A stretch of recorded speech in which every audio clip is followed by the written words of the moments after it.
The Courage to Create. By Rollo May. Contents.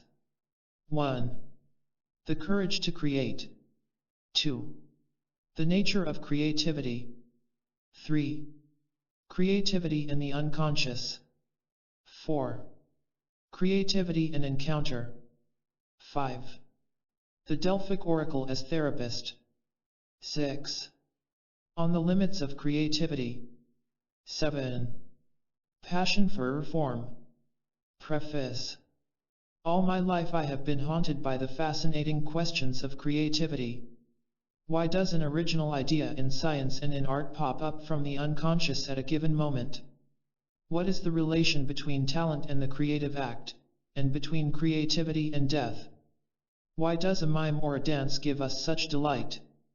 How did Homer, confronting something as gross as the Trojan War, fashion it into poetry which became a guide for the ethics of the whole Greek civilization? I have asked these questions not as one who stands on the sidelines, but as one who himself participates in art and science. I ask them out of my own excitement, for example, at watching two of my colors on a paper merge into an unpredictable third color. Is it not the distinguishing characteristic of the human being that in the hot race of evolution he pauses for a moment to paint on the cave walls at Lascaux or Altamira those brown and red deer and bison which still fill us with amazed admiration and awe? Suppose the apprehension of beauty is itself a way to truth? Suppose that elegance, as the word is used by physicists to describe their discoveries, is a key to ultimate reality? Suppose Joyce is right that the artist creates the uncreated conscience of the race? These chapters are a partial record of my ponderings. They had their birth as lectures given at colleges and universities. I had always hesitated to publish them because they seemed incomplete. The mystery of creation still remained.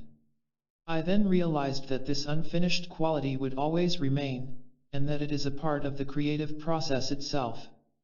This realization coincided with the fact that many people who had heard the lectures urged that they be published. The title was suggested by Paul Tillich's The Courage to Be, a debt I am glad to acknowledge. But one cannot be in a vacuum. We express our being by creating. Creativity is a necessary sequel to being. Furthermore, the word courage in my title refers, beyond the first few pages of the first chapter, to that particular land of courage essential for the creative act. This is rarely acknowledged in our discussions of creativity and even more rarely written about. I want to express my gratitude to several friends who have read all or part of the manuscript and have discussed it with me: Anne Hyde, Magda Deans, and Eleanor Roberts. More than is usually the case, this book was a delight to compile, for it gave me cause to ponder all these questions over again. I only hope the book gives as much pleasure to the reader as it did to me in the compiling of it. Rollo May. Holderness, New Hampshire. 1. The Courage to Create. We are living at a time when one age is dying and the new age is not yet born. We cannot doubt this as we look about us to see the radical changes in sexual mores, in marriage styles, in family structures, in education, in religion, technology, and almost every other aspect of modern life. And behind it all is the threat of the atom bomb, which recedes into the distance but never disappears. To live with sensitivity in this age of limbo indeed requires courage. A choice confronts us. Shall we, as we feel our foundations shaking, withdraw in anxiety and panic? Frightened by the loss of our familiar mooring places, shall we become paralyzed and cover our inaction with apathy? If we do those things, we will have surrendered our chance to participate in the forming of the future. We will have forfeited the distinctive characteristic of human beings, namely, to influence our evolution through our own awareness. We will have capitulated to the blind juggernaut of history and lost the chance to mold the future into a society more equitable and humane. Or shall we seize the courage necessary to preserve our sensitivity, awareness, and responsibility in the face of radical change? Shall we consciously participate, on however small the scale, in the forming of the new society? I hope our choice will be the latter, for I shall speak on that basis. We are called upon to do something new, to confront a no man's land, to push into a forest where there are no well-worn paths and from which no one has returned to guide us. This is what the existentialists call the anxiety of nothingness. To live into the future means to leap into the unknown, and this requires a degree of courage for which there is no immediate precedent and which few people realize. 1. What is courage? This courage will not be the opposite of despair. We shall often be faced with despair, as indeed every sensitive person has been during the last several decades in this country. Hence Kierkegaard and Nietzsche and Camus and Sartre have proclaimed that courage is not the absence of despair, it is, rather, the capacity to move ahead in spite of despair. Nor is the courage required mere stubbornness, we shall surely have to create with others. But if you do not express your own original ideas, if you do not listen to your own being, you will have betrayed yourself. Also you will have betrayed our community in failing to make your contribution to the whole. A chief characteristic of this courage is that it requires a centeredness within our own being, without which we would feel ourselves to be a vacuum. The emptiness within corresponds to an apathy without, and apathy adds up, in the long run, to cowardice. That is why we must always base our commitment in the center of our own being, or else no commitment will be ultimately authentic. Courage, furthermore, is not to be confused with rashness. What masquerades as courage may turn out to be simply a bravado used to compensate for one's unconscious fear and to prove one's machismo, like the hot flyers in World War II. The ultimate end of such rashness is getting oneself killed, or at least one's head battered in with a policeman's billy club, both of which are scarcely productive ways of exhibiting courage. Courage is not a virtue or value among other personal values like love or fidelity. It is the foundation that underlies and gives reality to all other virtues and personal values. Without courage our love pales into mere dependency. Without courage our fidelity becomes conformism. The word courage comes from the same stem as the French word cœur, meaning heart. Thus just as one's heart, by pumping blood to one's arms, legs, and brain enables all the other physical organs to function, so courage makes possible all the psychological virtues.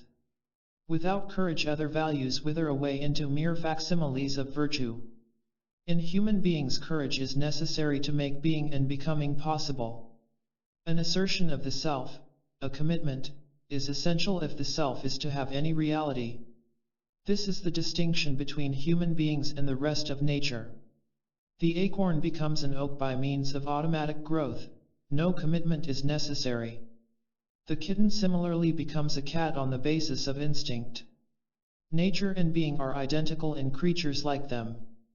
But a man or woman becomes fully human only by his or her choices and his or her commitment to them. People attain worth and dignity by the multitude of decisions they make from day by day. These decisions require courage. This is why Paul Tillich speaks of courage as ontological, it is essential to our being. 2. Physical courage. This is the simplest and most obvious kind of courage. In our culture, physical courage takes its form chiefly from the myths of the frontier. Our prototypes have been the pioneer heroes who took the law into their own hands, who survived because they could draw a gun faster than their opponent, who were, above all things, self-reliant and could endure the inevitable loneliness in homesteading with the nearest neighbor 20 miles away. But the contradictions in our heritage from this frontier are immediately clear to us. Regardless of the heroism it generated in our forebears, this kind of courage has now not only lost its usefulness, but has degenerated into brutality. When I was a child in a small Midwest town, boys were expected to fist fight. But our mothers represented a different viewpoint, so the boys often got licked at school and then whipped for fighting when they came home. This is scarcely an effective way to build character. As a psychoanalyst, I hear time and again of men who had been sensitive as boys and who could not learn to pound others into submission, consequently, they go through life with the conviction that they are cowards. America is among the most violent of the so-called civilized nations. Our homicide rate is 3 to 10 times higher than that of the nations of Europe. An important cause of this is the influence of that frontier brutality of which we are the heirs. We need a new kind of physical courage that will neither run rampant in violence nor require our assertion of egocentric power over other people. I propose a new form of courage of the body, the use of the body not for the development of musclemen, but for the cultivation of sensitivity. This will mean the development of the capacity to listen with the body. It will be, as Nietzsche remarked, a learning to think with the body. It will be a valuing of the body as the means of empathy with others, as expression of the self as a thing of beauty and as a rich source of pleasure. Such a view of the body is already emerging in America through the influence of yoga, meditation, Zen Buddhism, and other religious psychologies from the Orient. In these traditions, the body is not condemned, but is valued as a source of justified pride. I propose this for our consideration as the kind of physical courage we will need for the new society toward which we are moving. 3. Moral courage. A second kind of courage is moral courage. The persons I have known, or have known of, who have great moral courage have generally abhorred violence. Take, for example, Alexander Solzhenitsyn, the Russian author who stood up alone against the might of the Soviet bureaucracy in protest against the inhuman and cruel treatment of men and women in Russian prison camps. His numerous books, written in the best prose of modern Russia, cry out against the crushing of any person, whether physically, psychologically, or spiritually. His moral courage stands out the more clearly since he is not a liberal, but a Russian nationalist. He became the symbol of a value lost sight of in a confused world, that the innate worth of a human being must be revered solely because of his or her humanity and regardless of his or her politics. A Dostoevskian character out of old Russia, as Stanley Kunitz describes him, Solzhenitsyn proclaimed, "I would gladly give my life if it would advance the cause of truth." Apprehended by the Soviet police, he was taken to prison. The story is told that he was disrobed and marched out before a firing squad. The purpose of the police was to scare him to death if they could not silence him psychologically. Their bullets were blanks. Undaunted, Solzhenitsyn now lives as an exile in Switzerland, where he pursues his gadfly role and levels the same kind of criticism at other nations, like the United States, at the points where our democracy obviously stands in need of radical revision. So long as there exist persons with the moral courage of a Solzhenitsyn, we can be sure that the triumph of man, the robot, has not yet arrived. Solzhenitsyn's courage, like that of many persons of similar moral valor, arose not only out of his audaciousness, but also out of his compassion for the human suffering he saw about him during his own sentence in the Soviet prison camp. It is highly significant, and indeed almost a rule, that moral courage has its source in such identification through one's own sensitivity with the suffering of one's fellow human beings. I am tempted to call this perceptual courage because it depends on one's capacity to perceive, to let oneself see the suffering of other people. If we let ourselves experience the evil, we will be forced to do something about it. It is a truth, recognizable in all of us, that when we don't want to become involved, when we don't want to confront even the issue of whether or not we'll come to the aid of someone who is being unjustly treated, we block off our perception, we blind ourselves to the other's suffering, we cut off our empathy with the person needing help.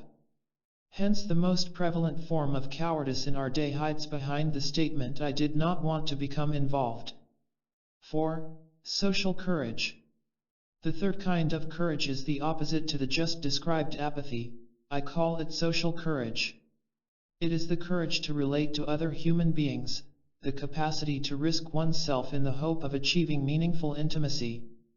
It is the courage to invest oneself over a period of time in a relationship that will demand an increasing openness. Intimacy requires courage because risk is inescapable. We cannot know at the outset how the relationship will affect us. Like a chemical mixture, if one of us is changed, both of us will be. Will we grow in self-actualization, or will it destroy us? The one thing we can be certain of is that if we let ourselves fully into the relationship for good or evil, we will not come out unaffected. A common practice in our day is to avoid working up the courage required for authentic intimacy by shifting the issue to the body, making it a matter of simple physical courage. It is easier in our society to be naked physically than to be naked psychologically or spiritually, easier to share our body than to share our fantasies, hopes, fears, and aspirations, which are felt to be more personal and the sharing of which is experienced as making us more vulnerable. For curious reasons we are shy about sharing the things that matter most. Hence people short-circuit the more dangerous building of a relationship by leaping immediately into bed. After all, the body is an object and can be treated mechanically. But intimacy that begins and remains on the physical level tends to become inauthentic, and we later find ourselves fleeing from the emptiness. Authentic social courage requires intimacy on the many levels of the personality simultaneously. Only by doing this can one overcome personal alienation. No wonder the meeting of new persons brings a throb of anxiety as well as the joy of expectation, and as we go deeper into the relationship each new depth is marked by some new joy and new anxiety. Each meeting can be a harbinger of an unknown fate in store for us, but also a stimulus toward the exciting pleasure of authentically knowing another person. Social courage requires the confronting of two different kinds of fear. These were beautifully described by one of the early psychoanalysts, Otto Rank. The first he calls the life fear. This is the fear of living autonomously, the fear of being abandoned, the need for dependency on someone else. It shows itself in the need to throw oneself so completely into a relationship that one has no self left with which to relate. One becomes, in effect, a reflection of the person he or she loves, which sooner or later becomes boring to the partner. This is the fear of self-actualization, as Rank described it. Living some 40 years before the days of women's liberation, Rank averred that this kind of fear was most typical of women. The opposite fear Rank called the death fear. This is the fear of being totally absorbed by the other, the fear of losing oneself and one's autonomy, the fear of having one's independence taken away. This, said Rank, is the fear most associated with men, for they seek to keep the back door open to beat a hasty retreat in case the relationship becomes too intimate.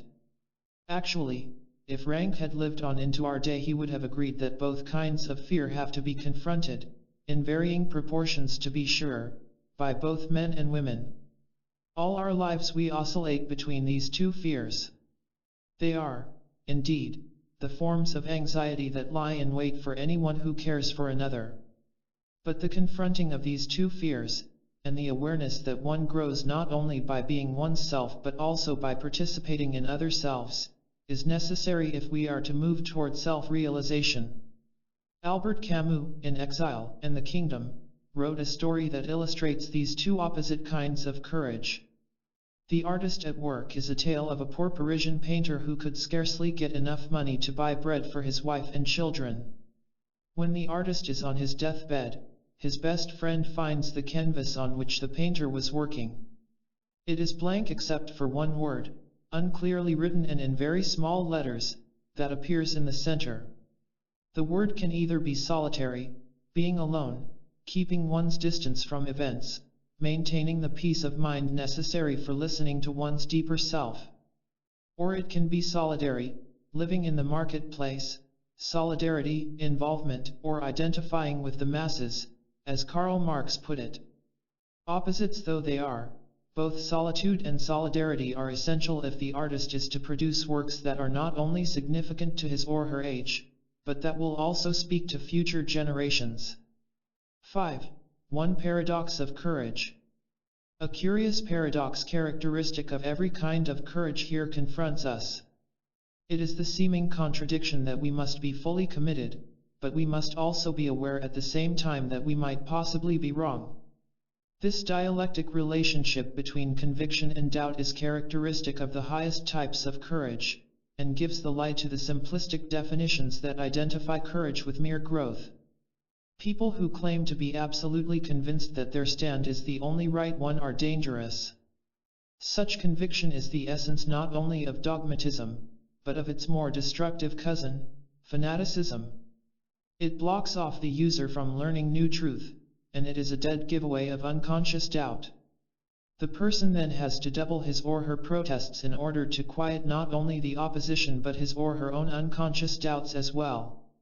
Whenever I heard, as we all did often during the Nixon-Watergate days, the "I am absolutely convinced" tone or the "I want to make this absolutely clear" statement emanating from the White House, I braced myself, for I knew that some dishonesty was being perpetrated by the telltale sign of overemphasis. Shakespeare aptly said, "The lady or the politician doth protest too much, methinks." In such a time, one longs for the presence of a leader like Lincoln, who openly admitted his doubts and as openly preserved his commitment. It is infinitely safer to know that the man at the top has his doubts, as you and I have ours, yet has the courage to move ahead in spite of these doubts.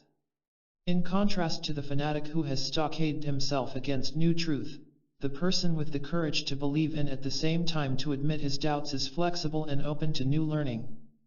Paul Cézanne strongly believed that he was discovering and painting a new form of space which would radically influence the future of art, yet he was at the same time filled with painful and ever-present doubts. The relationship between commitment and doubt is by no means an antagonistic one. Commitment is healthiest when it is not without doubt, but in spite of doubt. To believe fully and at the same moment to have doubts is not at all a contradiction. It presupposes a greater respect for truth, an awareness that truth always goes beyond anything that can be said or done at any given moment. To every thesis there is an antithesis, and to this there is a synthesis. Truth is thus a never-dying process. We then know the meaning of the statement attributed to Leibniz, "I would walk 20 miles to listen to my worst enemy if I could learn something." 6. Creative courage. This brings us to the most important kind of courage of all. Whereas moral courage is the righting of wrongs, creative courage, in contrast, is the discovering of new forms, new symbols, new patterns on which a new society can be built. Every profession can and does require some creative courage. In our day, technology and engineering, diplomacy, business, and certainly teaching, all of these professions and scores of others are in the midst of radical change and require courageous persons to appreciate and direct this change. The need for creative courage is in direct proportion to the degree of change the profession is undergoing. But those who present directly and immediately the new forms and symbols are the artists, the dramatists, the musicians, the painters, the dancers, the poets, and those poets of the religious sphere we call saints. They portray the new symbols in the form of images, poetic, oral, plastic, or dramatic, as the case may be. They live out their imaginations. The symbols only dreamt about by most human beings are expressed in graphic form by the artists. But in our appreciation of the created work, let us say a Mozart quintet, we also are performing a creative act. When we engage a painting, which we have to do especially with modern art if we are authentically to see it, we are experiencing some new moment of sensibility. Some new vision is triggered in us by our contact with the painting, something unique is born in us. This is why appreciation of the music or painting or other works of the creative person is also a creative act on our part. If these symbols are to be understood by us, we must identify with them as we perceive them. In Beckett's play Waiting for Godot, there are no intellectual discussions of the failure of communication in our time. The failure is simply presented there on the stage. We see it most vividly, for example, when Lucky, who, at his master's order to think, can only sputter out a long speech that has all the pomposity of a philosophical discourse but is actually pure gibberish. As we involve ourselves more and more in the drama, we see represented on stage, larger than life, our general human failure to communicate authentically. We see on the stage, in Beckett's play, the lone, bare tree, symbolic of the lone, bare relationship the two men have as they wait together for a godot who never appears, and it elicits from us a similar sense of the alienation that we and multitudes of others experience. The fact that most people have no clear awareness of their alienation only makes this condition more powerful. In Eugene O'Neill's The Iceman Cometh, there are no explicit discussions of the disintegration of our society. It is shown as a reality in the drama. The nobility of the human species is not talked about, but is presented as a vacuum on the stage. Because this nobility is such a vivid absence, an emptiness that fills the play, you leave the theater with a profound sense of the importance of being human, as you do after having seen Macbeth or King Lear. O'Neill's capacity to communicate that experience places him among the significant tragedians of history.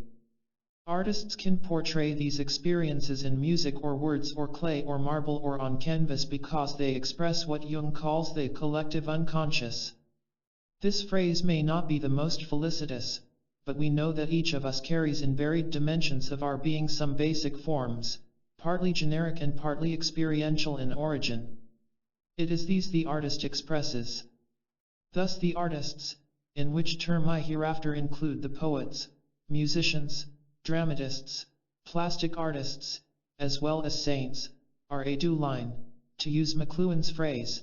They give us a distant early warning of what is happening to our culture. In the art of our day we see symbols galore of alienation and anxiety.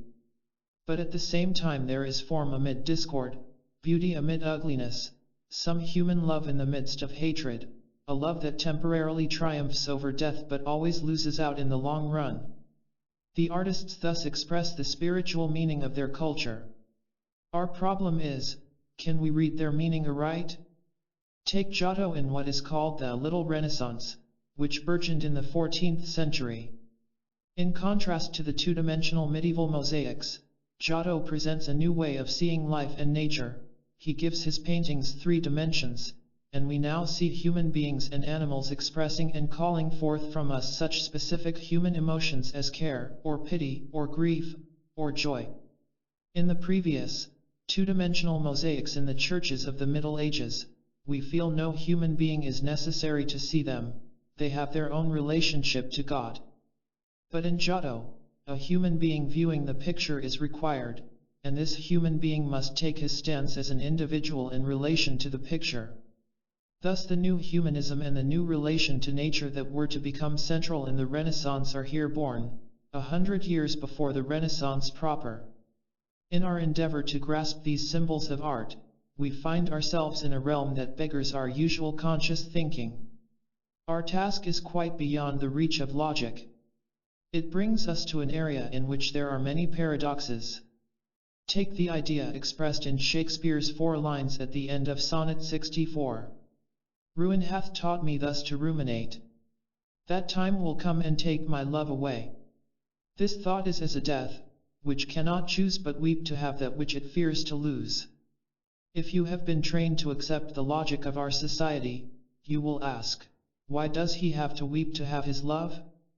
Why can he not enjoy his love? Thus our logic pushes us always toward adjustment, an adjustment to a crazy world and to a crazy life. And worse yet, we cut ourselves off from understanding the profound depths of experience that Shakespeare is here expressing. We have all had such experiences, but we tend to cover them over. We may look at an autumn tree so beautiful in its brilliant colors that we feel like weeping, or we may hear music so lovely that we are overcome with sadness. The craven thought then creeps into our consciousness that maybe it would have been better not to have seen the tree at all or not to have heard the music. Then we wouldn't be faced with this uncomfortable paradox knowing that time will come and take my love away, that everything we love will die. But the essence of being human is that, in the brief moment we exist on this spinning planet, we can love some persons and some things, in spite of the fact that time and death will ultimately claim us all. That we yearn to stretch the brief moment, to postpone our death a year or so is surely understandable. But such postponement is bound to be a frustrating and ultimately a losing battle. By the creative act, however, we are able to reach beyond our own death. This is why creativity is so important and why we need to confront the problem of the relationship between creativity and death. Consider James Joyce, who is often cited as the greatest of modern novelists. At the very end of A Portrait of the Artist as a Young Man, he has his young hero write in his diary, "Welcome, O life! I go to encounter for the millionth time the reality of experience and to forge in the smithy of my soul the uncreated conscience of my race." What a rich and profound statement that is, I go to encounter for the millionth time. In other words, every creative encounter is a new event, every time requires another assertion of courage. What Kierkegaard said about love is also true of creativity, every person must start at the beginning. And to encounter the reality of experience is surely the basis for all creativity. The task will be to forge in the smithy of my soul, as arduous as the blacksmith's task of bending red-hot iron in his smithy to make something of value for human life. But note especially the last words, to forge the uncreated conscience of my race. Joyce is here saying that conscience is not something handed down ready-made from Mount Sinai, despite reports to the contrary. It is created, first of all, out of the inspiration derived from the artist's symbols and forms. Every authentic artist is engaged in this creating of the conscience of the race, even though he or she may be unaware of the fact. The artist is not a moralist by conscious intention, but is concerned only with hearing and expressing the vision within his or her own being. But out of the symbols the artist sees and creates, as Giotto created the forms for the Renaissance, there is later hewn the ethical structure of the society. Why is creativity so difficult? And why does it require so much courage? Is it not simply a matter of clearing away the dead forms, the defunct symbols and the myths that have become lifeless? No. Joyce's metaphor is much more accurate, it is as difficult as forging in the smithy of one's soul. We are faced with a puzzling riddle indeed. Some help comes from George Bernard Shaw. Having attended a concert given by the violinist Heifetz, he wrote the following letter when he got home. My dear Mr. Heifetz, my wife and I were overwhelmed by your concert. If you continue to play with such beauty, you will certainly die young. No one can play with such perfection without provoking the jealousy of the gods. I earnestly implore you to play something badly every night before going to bed. Beneath Shaw's humorous words there is, as there often was with him, a profound truth: creativity provokes the jealousy of the gods. This is why authentic creativity takes so much courage, an active battle with the gods is occurring. I cannot give you any complete explanation of why this is so, I can only share my reflections. Down through the ages, authentically creative figures have consistently found themselves in such a struggle. Degas once wrote, "A painter paints a picture with the same feeling as that with which a criminal commits a crime." In Judaism and Christianity, the second of the 10 Commandments adjures us, "You shall not make yourself a graven image, or any likeness of anything that is in the heavens above, or that is in the earth beneath, or that is in the water under the earth." I am aware that the ostensible purpose of this commandment was to protect the Jewish people from idol worship in those idol-strewn times. But the commandment also expresses the timeless fear that every society harbors of its artists, poets, and saints. For they are the ones who threaten the status quo, which each society is devoted to protecting. It is clearest in the struggles occurring in Russia to control the utterances of the poets and the styles of the artists, but it is true also in our own country, if not so blatant. Yet in spite of this divine prohibition, and despite the courage necessary to flout it, countless Jews and Christians through the ages have devoted themselves to painting and sculpting and have continued to make graven images and produce symbols in one form or another. Many of them have had the same experience of a battle with the gods. A host of other riddles, which I can only cite without comment, are bound up with this major one. One is that genius and psychosis are so close to each other. Another is that creativity carries such an inexplicable guilt feeling. A third is that so many artists and poets commit suicide, and often at the very height of their achievement. As I tried to puzzle out the riddle of the battle with the gods, I went back to the prototypes in human cultural history, to those myths that illuminate how people have understood the creative act. I do not use this term myth in the common present-day deteriorated meaning of falsehood. This is an error that could be committed only by a society that has become so inebriated with adding up empirical facts that it seals off the deeper wisdom of human history. I use myth as meaning, rather, a dramatic presentation of the moral wisdom of the race. The myth uses the totality of the senses rather than just the intellect. In ancient Greek civilization, there is the myth of Prometheus, a titan living on Mount Olympus, who saw that human beings were without fire. His stealing fire from the gods and giving it to humankind is taken henceforth by the Greeks as the beginning of civilization, not only in cooking and in the weaving of textiles, but in philosophy, science, drama, and in culture itself. But the important point is that Zeus was outraged. He decreed that Prometheus he punished by being bound to Mount Caucasus, where a vulture was to come each morning and eat away his liver, which would grow again at night. This element in the myth, incidentally, is a vivid symbol of the creative process. All artists have at some time had the experience at the end of the day of feeling tired, spent, and so certain they can never express their vision that they vow to forget it and start all over again on something else the next morning. But during the night their liver grows back again. They arise full of energy and go back with renewed hope to their task, again to strive in the smithy of their soul. Lest anyone think the myth of Prometheus can be brushed aside as merely an idiosyncratic tale concocted by playful Greeks, let me remind you that in the Judeo-Christian tradition almost exactly the same truth is presented. I refer to the myth of Adam and Eve. This is the drama of the emerging of moral consciousness. As Kierkegaard said in relation to this myth, and to all myths, the truth that happens internally is presented as though it were external. The myth of Adam is reenacted in every infant, beginning a few months after birth and developing into recognizable form at the age of 2 or 3, though ideally it should continue enlarging all the rest of one's life.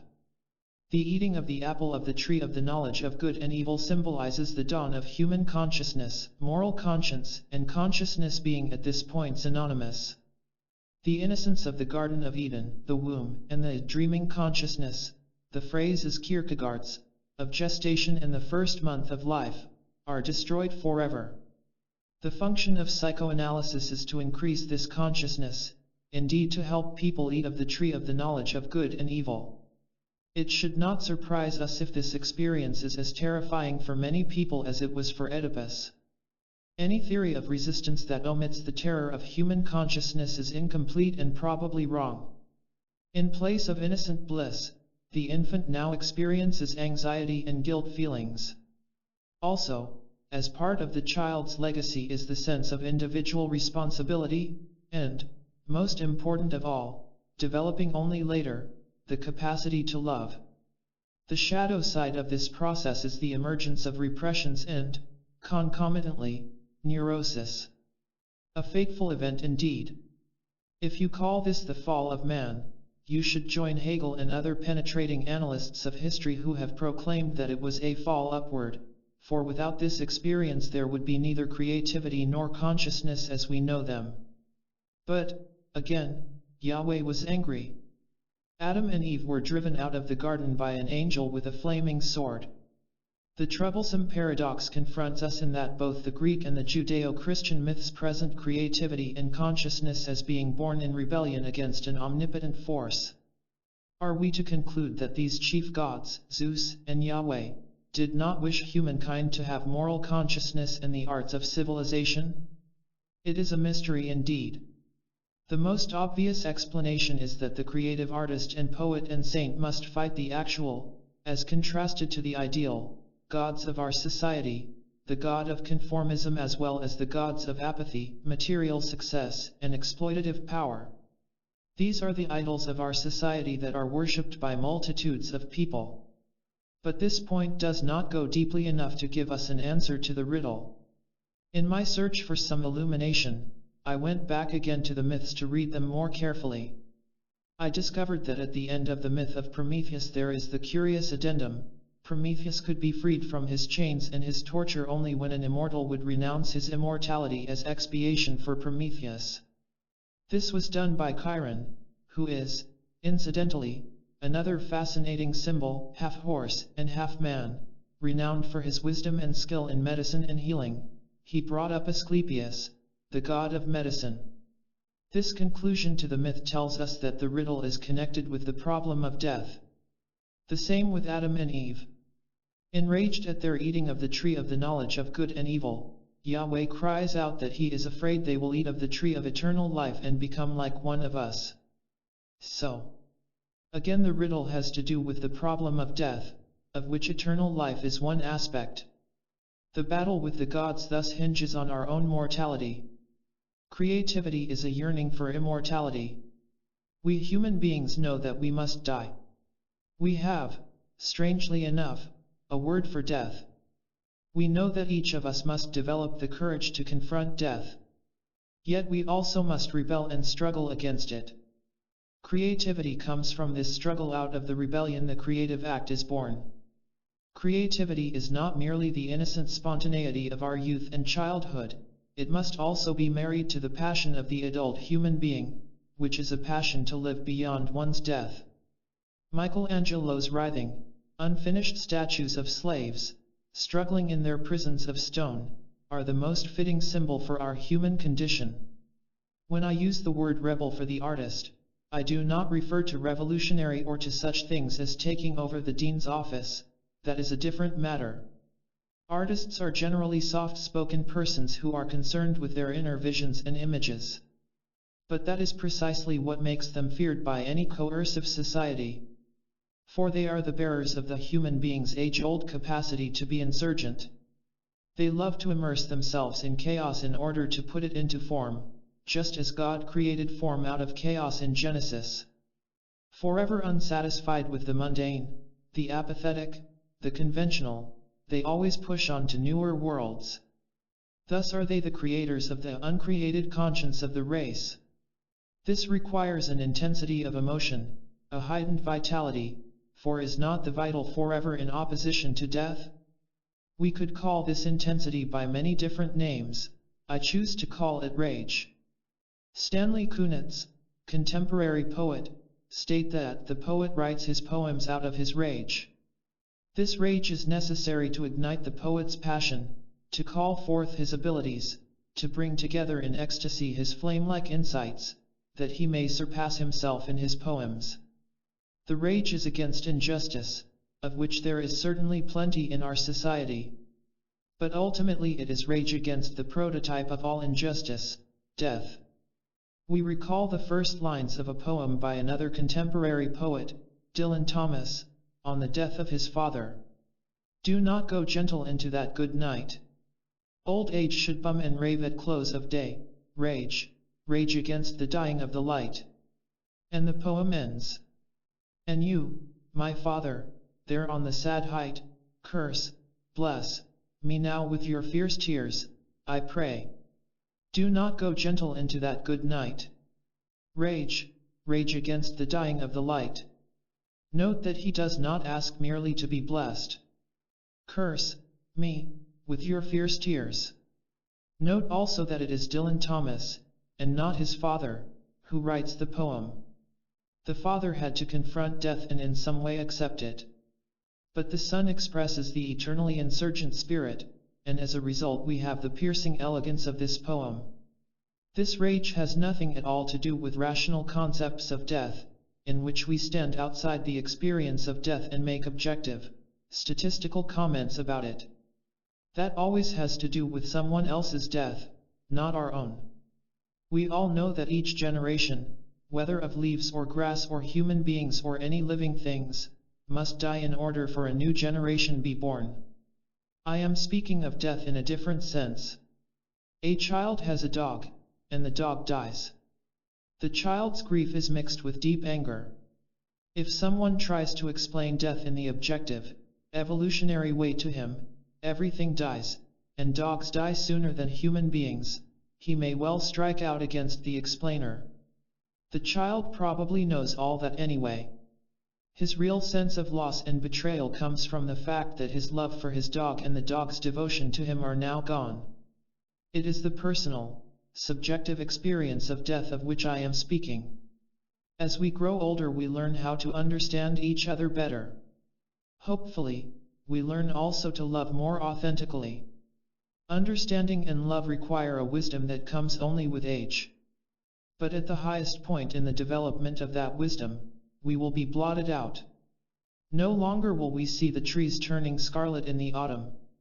No longer will we see the grass pushing up so tenderly in the spring. Each of us will become only a memory that will grow fainter every year. This most difficult of truths is put by another modern poet, Marianne Moore, into these words. What is our innocence? What is our guilt? All are naked, none is safe. And whence is courage? And then, after considering death and how we can confront it, she ends her poem.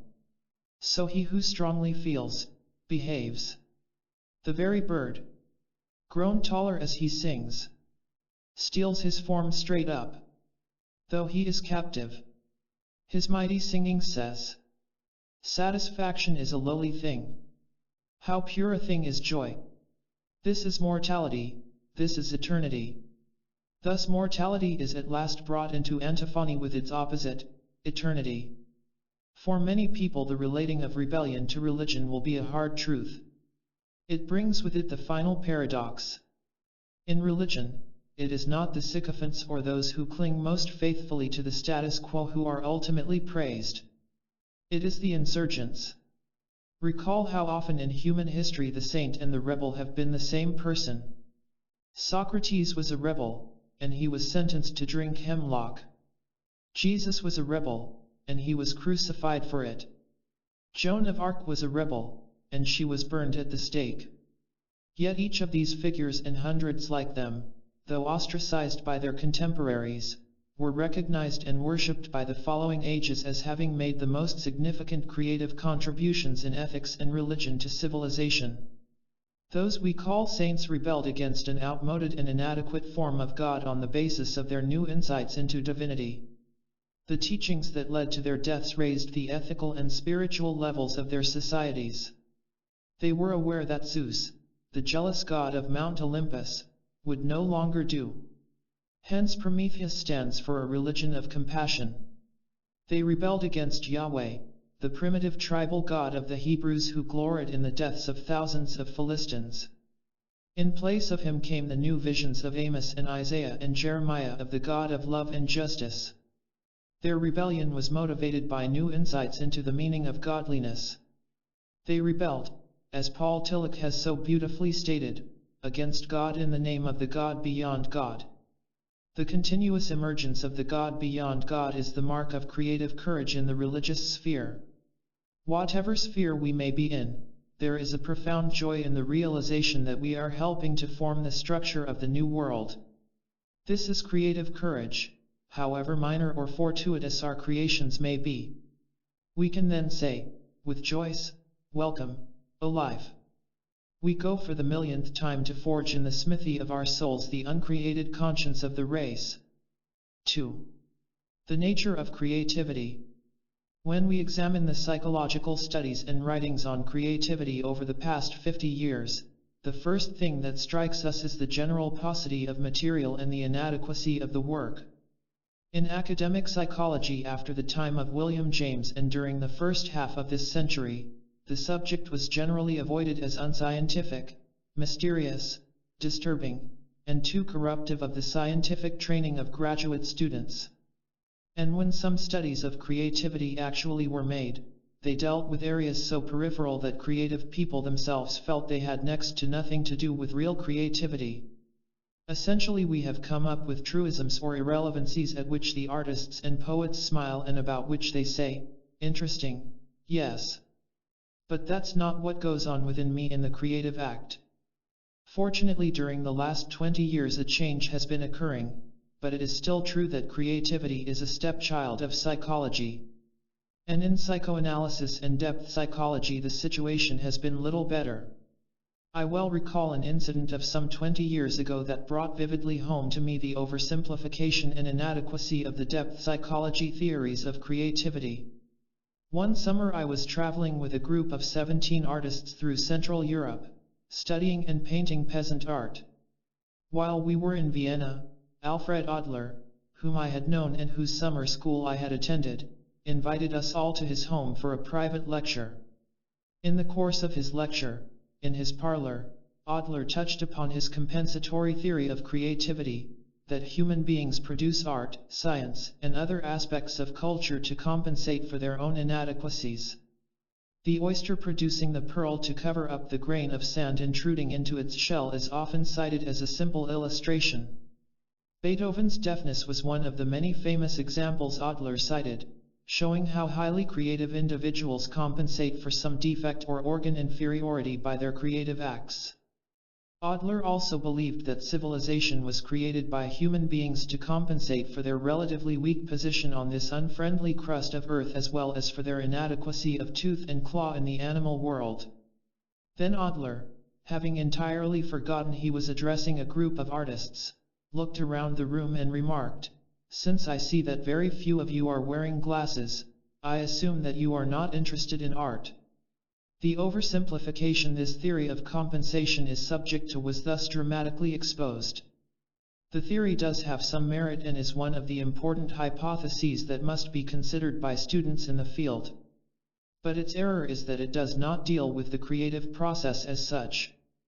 Compensatory trends in an individual will influence the forms his or her creating will take, but they do not explain the process of creativity itself.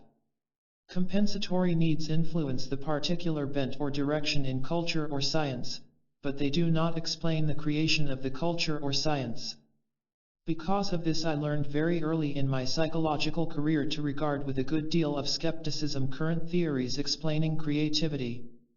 And I learned always to ask the question, does the theory deal with creativity itself, or does it deal only with some artifact, some partial, peripheral aspect, of the creative act? The other widely current psychoanalytic theories about creativity have two characteristics. First, they are reductive, that is, they reduce creativity to some other process. Second, they generally make it specifically an expression of neurotic patterns. The usual definition of creativity in psychoanalytic circles is regression in the service of the ego. Immediately the term regression indicates the reductive approach. I emphatically disagree with the implication that creativity is to be understood by reducing it to some other process, or that it is essentially an expression of neurosis. Creativity is certainly associated with serious psychological problems in our particular culture. Van Gogh went psychotic, Gauguin seems to have been schizoid, Poe was alcoholic, and Virginia Woolf was seriously depressed. Obviously creativity and originality are associated with persons who do not fit into their culture. But this does not necessarily mean that the creativity is the product of the neurosis. The association of creativity with neurosis presents us with a dilemma, namely, if by psychoanalysis we cured the artists of their neuroses, would they no longer create? This dichotomy, as well as many others, arises from the reductive theories.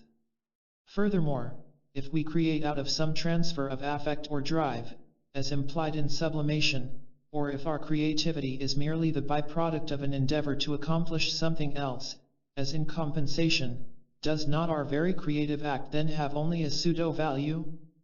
We must indeed take a strong stand against the implications, however they may creep in, that talent is a disease and creativity is a neurosis. 1. What is creativity? When we define creativity, we must make the distinction between its pseudo-forms, on the one hand, that is, creativity as a superficial aestheticism, and, on the other, its authentic form, that is, the process of bringing something new into being.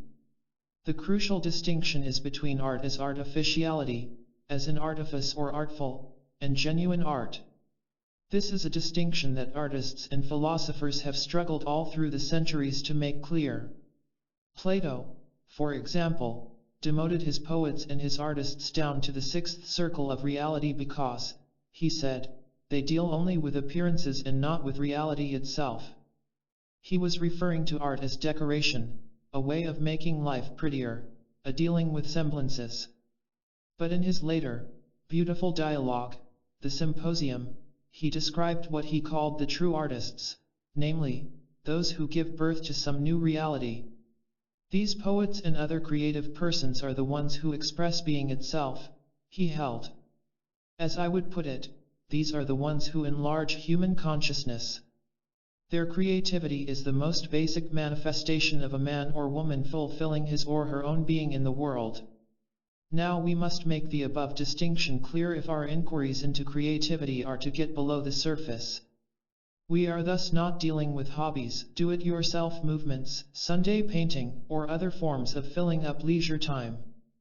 Nowhere has the meaning of creativity been more disastrously lost than in the idea that it is something you do only on weekends. The creative process must be explored not as the product of sickness, but as representing the highest degree of emotional health, as the expression of the normal people in the act of actualizing themselves. Creativity must be seen in the work of the scientist as well as in that of the artist, in the thinker as well as in the aesthetician, and one must not rule out the extent to which it is present in captains of modern technology as well as in a mother's normal relationship with her child. Creativity, as Webster's rightly indicates, is basically the process of making, of bringing into being. 2. The creative process. Let us now inquire into the nature of the creative process, and seek our answers by trying to describe as accurately as possible what actually happens in individuals at the moment of the creative act. I shall speak mostly about artists because I know them, have worked with them, and, to some extent, am one myself. This does not mean that I underestimate creativity in other activities. I assume that the following analysis of the nature of creativity will apply to all men and women during their creative moments. The first thing we notice in a creative act is that it is an encounter. Artists encounter the landscape they propose to paint, they look at it, observe it from this angle and that. They are, as we say, absorbed in it. Or, in the case of abstract painters, the encounter may be with an idea, an inner vision, that in turn may be led off by the brilliant colors on the palette or the inviting rough whiteness of the canvas. The paint, the canvas, and the other materials then become a secondary part of this encounter, they are the language of it, the media, as we rightly put it. Or scientists confront their experiment, their laboratory task, in a similar situation of encounter. The encounter may or may not involve voluntary effort, that is, willpower. A healthy child's play, for example, also has the essential features of encounter, and we know it is one of the important prototypes of adult creativity. The essential point is not the presence or absence of voluntary effort, but the degree of absorption, the degree of intensity, which we shall deal with in detail later. There must be a specific quality of engagement. Now we come upon one important distinction between pseudo-escapist creativity on the one hand and that which is genuine on the other. Escapist creativity is that which lacks encounter. This was illustrated vividly to me when I worked with a young man in psychoanalysis. A talented professional, this man had rich and varied creative potentialities, but he always stopped just short of actualizing them. He would suddenly get the idea for an excellent story, would work it out in his mind to a full outline which could have then been written up without much further ado, and would relish and enjoy the ecstasy of the experience. Then he would stop there, writing down nothing at all. It was as though the experience of seeing himself as one who was able to write, as being just about to write, had within it what he was really seeking and brought its own reward. Hence he never actually created. This was a fairly baffling problem to him and to me. We had analyzed many aspects of it. His father had been a somewhat gifted writer but a failure. His mother had made much of his father's writings, but had shown only contempt for him in other realms. The young man, an only child, had been pampered and overprotected by his mother and often had been shown preference over his father, for instance, by being served special food at meals. The patient was clearly competing with his father, and faced a dire threat if he should succeed. All this and more we had analyzed in some detail. A vital link of experience, however, was missing. One day the patient came in to announce that he had made an exciting discovery.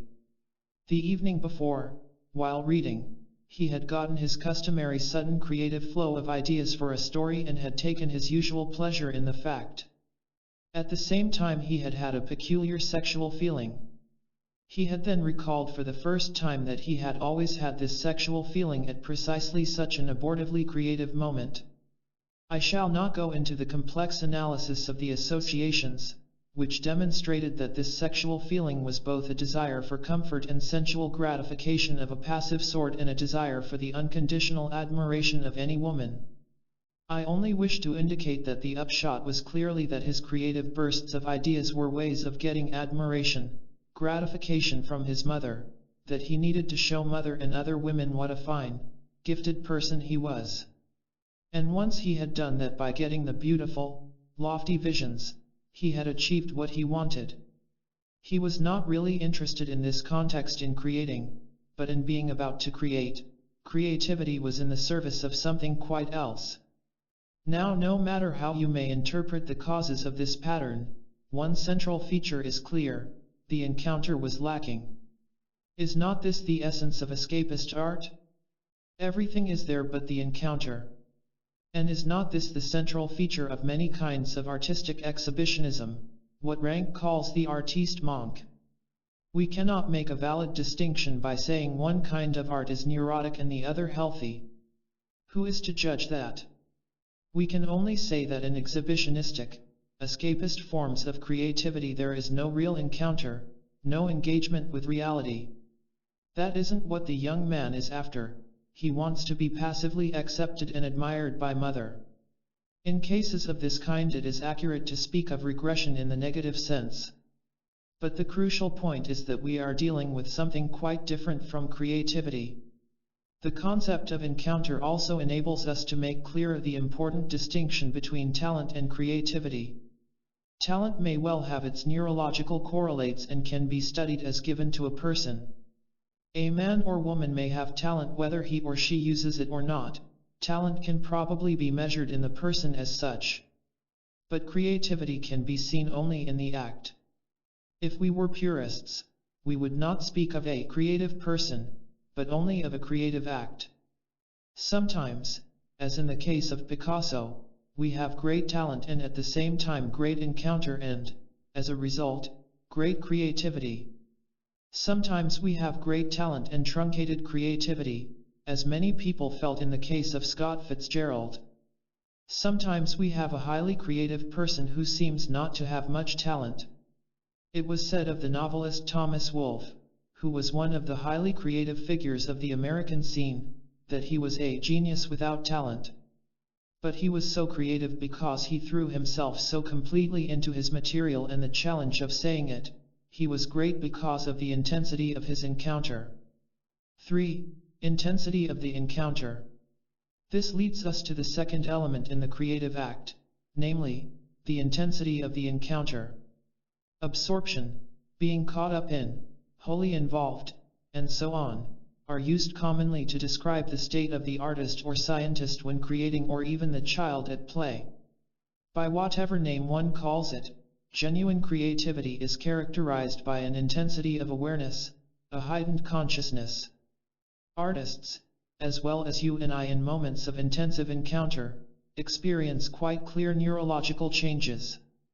These include quickened heartbeat, higher blood pressure, increased intensity and constriction of vision, with eyelids narrowed so that we can see more vividly the scene we are painting. We become oblivious to things around us, as well as to the passage of time.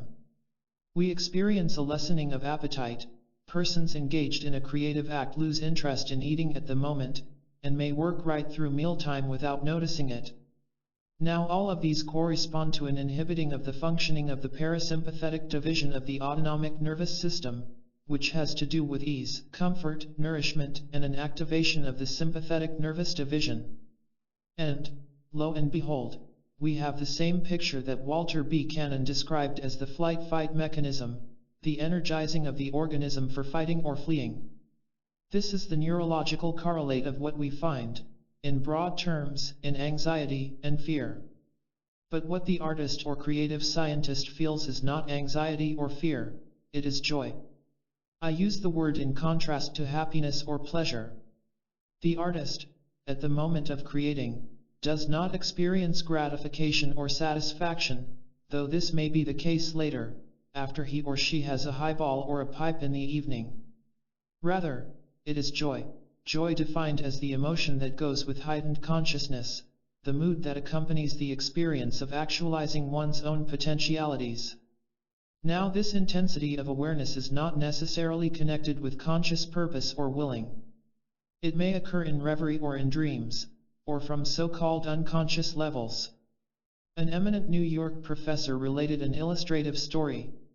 He had been searching for a particular chemical formula for some time, but without success. One night, while he was sleeping, he had a dream in which the formula was worked out and displayed before him. He woke up, and in the darkness he excitedly wrote it down on a piece of tissue, the only thing he could find. But the next morning he could not read his own scribbling. Every night thereafter, upon going to bed, he would concentrate his hopes on dreaming the dream again. Fortunately, after some nights he did, and he then wrote the formula down for good. It was the formula he had sought and for which he received the Nobel Prize. Though not rewarded so dramatically, we have all had similar experiences. Processes of forming, making, building go on even if we are not consciously aware of them at the time. William James once said that we learn to swim in the winter and to skate in the summer. Whether you wish to interpret these phenomena in terms of some formulation of the unconscious, or prefer to follow William James in connecting them with some neurological processes that continue even when we are not working on them, or prefer some other approach, as I do, it is still clear that creativity goes on in varying degrees of intensity on levels not directly under the control of conscious willing. Hence the heightened awareness we are speaking of does not at all mean increased self-consciousness. It is rather correlated with abandon and absorption, and it involves a heightening of awareness in the whole personality. But let it be said immediately that unconscious insights or answers to problems that come in reverie do not come hit or miss. They may indeed occur at times of relaxation, or in fantasy, or at other times when we alternate play with work. But what is entirely clear is that they pertain to those areas in which the person consciously has worked laboriously and with dedication. Purpose in the human being is a much more complex phenomenon than what used to be called willpower. Purpose involves all levels of experience. We cannot will to have insights. We cannot will creativity. But we can will to give ourselves to the encounter with intensity of dedication and commitment. The deeper aspects of awareness are activated to the extent that the person is committed to the encounter. We must also point out that this intensity of encounter is not to be identified with what is called the Dionysian aspect of creativity. You will find this word Dionysian used often in books on creative works. Taken from the name of the Greek god of intoxication and other forms of ecstasy, the term refers to the upsurge of vitality, the abandon, which characterized the ancient orgiastic revels of Dionysus. Nietzsche, in his important book The Birth of Tragedy, cites the Dionysian principle of surging vitality and the Apollonian principle of form and rational order as the two dialectical principles that operate in creativity. This dichotomy is assumed by many students and writers. The Dionysian aspect of intensity can be studied psychoanalytically easily enough. Probably almost every artist has tried at some time or other to paint while under the influence of alcohol. What happens generally is what one would expect, and it happens in proportion to how much alcohol is consumed, namely, that the artist thinks he or she is doing wonderful stuff, indeed much better than usual, but in actual fact, as is noted the next morning while looking at the picture, has really performed less well than usual. Certainly Dionysian periods of abandon are valuable, particularly in our mechanized civilization where creativity and the arts are all but starved to death by the routine of punching clocks and attending endless committee meetings, and by the pressures to produce ever greater quantities of papers and books, pressures that have infested the academic world more lethally than the industrial world. I long for the health-giving effects of the periods of carnival, such as they still have in the Mediterranean countries. But the intensity of the creative act should be related to the encounter objectively, and not released merely by something the artist takes. Alcohol is a depressant, and possibly necessary in an industrial civilization, but when one needs it regularly to feel free of inhibitions, he or she is misnaming the problem. The issue really is why the inhibitions are there in the first place. The psychological studies of the upsurge of vitality and other effects that occur when such drugs are taken are exceedingly interesting, but one must sharply distinguish this from the intensity that accompanies the encounter itself. The encounter is not something that occurs merely because we ourselves have subjectively changed. It represents, rather, a real relationship with the objective world. The important and profound aspect of the Dionysian principle is that of ecstasy. It was in connection with Dionysian revels that Greek drama was developed, a magnificent summit of creativity which achieved a union of form and passion with order and vitality. Ecstasy is the technical term for the process in which this union occurs. The topic of ecstasy is one to which we should give more active attention in psychology. I use the word, of course, not in its popular and cheapened sense of hysteria, but in its historical, etymological sense of ekstasis, that is, literally to stand out from, to be freed from the usual split between subject and object which is a perpetual dichotomy in most human activity. Ecstasy is the accurate term for the intensity of consciousness that occurs in the creative act. But it is not to be thought of merely as a Bacchic letting go, it involves the total person, with the subconscious and unconscious acting in unity with the conscious. It is not, thus, irrational, it is, rather, suprarational. It brings intellectual, volitional, and emotional functions into play altogether. What I am saying may sound strange in the light of our traditional academic psychology. It should sound strange. Our traditional psychology has been founded on the dichotomy between subject and object, which has been the central characteristic of Western thought for the past 4 centuries. Ludwig Binswanger calls this dichotomy the cancer of all psychology and psychiatry up to now. One, it is not avoided by behaviorism or operationalism, which would define experience only in objective terms. Nor is it avoided by isolating the creative experience as a purely subjective phenomenon. Most psychological and other modern schools of thought still assume this split without being aware of it. We have tended to set reason over against emotions, and have assumed, as an outgrowth of this dichotomy, that we could observe something most accurately if our emotions were not involved, that is to say, we would be least biased if we had no emotional stake at all in the matter at hand. I think this is an egregious error. There are now data in Rorschach responses, for example, that indicate that people can more accurately observe precisely when they are emotionally involved, that is, reason works better when emotions are present, the person sees sharper and more accurately when his emotions are engaged. Indeed, we cannot really see an object unless we have some emotional involvement with it. It may well be that reason works best in the state of ecstasy. The Dionysian and the Apollonian must be related to each other. Dionysian vitality rests on this question: what manner of encounter releases the vitality? What particular relation to landscape or inner vision or idea heightens the consciousness, brings forth the intensity? 4. Encounter as interrelating with the world. We arrive finally in analyzing the creative act in terms of the question: what is this intense encounter with? An encounter is always a meeting between 2 poles. The subjective pole is the conscious person in the creative act itself. But what is the objective pole of this dialectical relationship?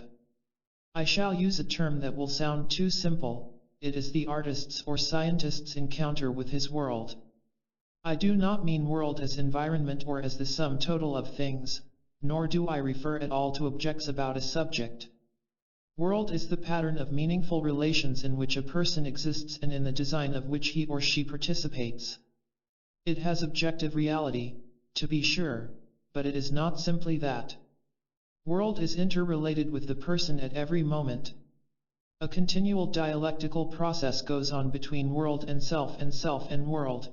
One implies the other, and neither can be understood if we omit the other. This is why one can never localize creativity as a subjective phenomenon. One can never study it simply in terms of what goes on within the person. The pole of world is an inseparable part of the creativity of an individual. What occurs is always a process, a doing, specifically a process interrelating the person and his or her world. How artists encounter their world is illustrated in the work of every genuinely creative painter. Out of the many possible examples of this, I shall choose the superb exhibition of the paintings of Mondrian shown at the Guggenheim Museum in New York in 1957-58. From his first realistic works in 1904 and 1905, all the way to his later geometrical rectangles and squares in the 1930s, one can see him struggling to find the underlying forms of the objects, particularly trees, that he was painting. He seems to have loved trees. The paintings around 1910, beginning somewhat like Cézanne, move further and further into the underlying meaning of tree. The trunk rises organically from the ground into which the roots have penetrated. The branches curve and bend into the trees and hills of the background in cubistic form, beautifully illustrative of what the underlying essence of tree is to most of us. Then we see Mondrian struggling more and more deeply to find the ground forms of nature. Now it is less tree and more the eternal geometric forms underlying all reality. Finally we see him pushing inexorably toward the squares and rectangles that are the ultimate form of purely abstract art. Impersonal? To be sure. The individual self is lost.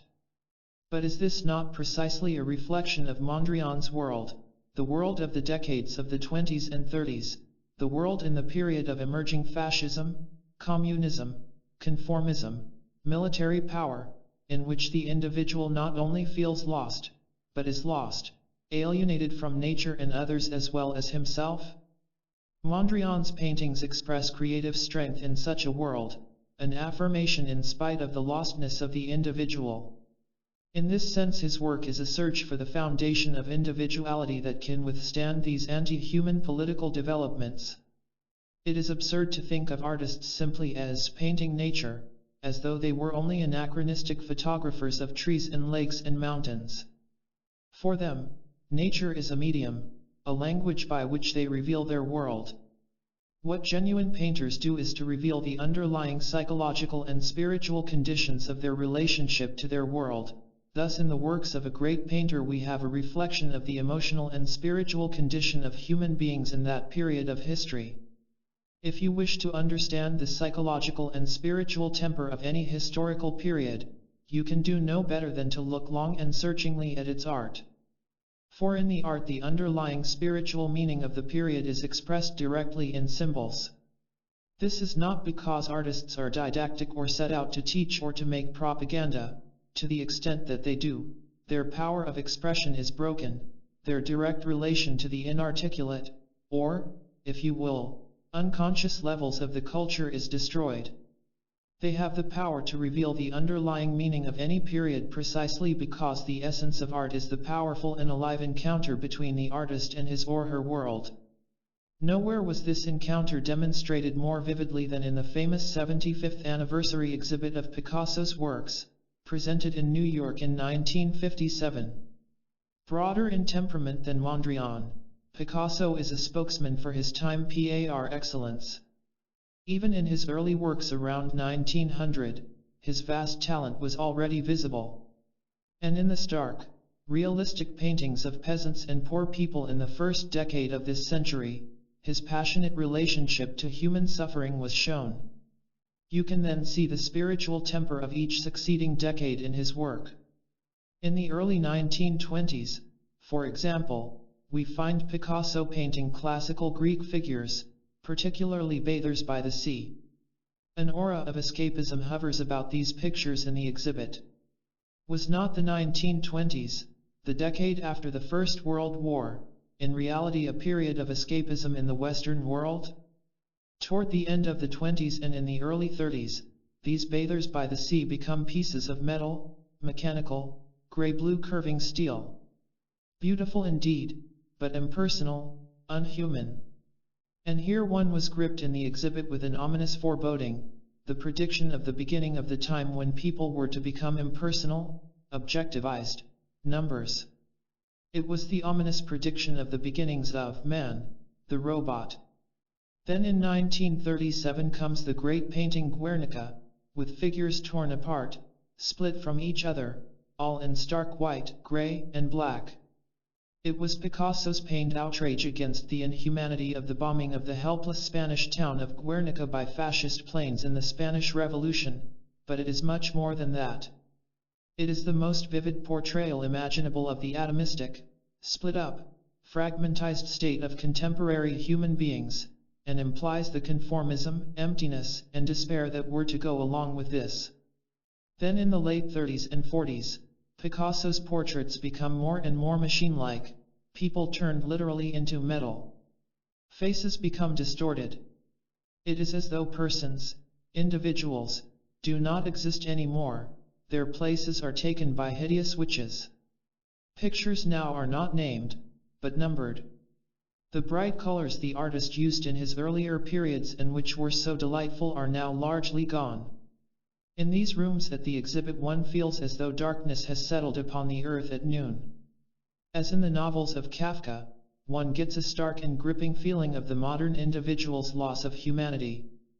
The first time I saw this exhibit, I was so overcome with the foreboding picture of human beings losing their faces, their individuality, their humanity, and the prediction of the robot to come, that I could look no longer and had to hurry out of the room and onto the street again. To be sure, all the way through Picasso preserves his own sanity by playing with paintings and sculptures of animals and his own children. But it is clear that the mainstream is a portrayal of our modern condition, which has been psychologically portrayed by Reisman, Mumford, Tillich, and others.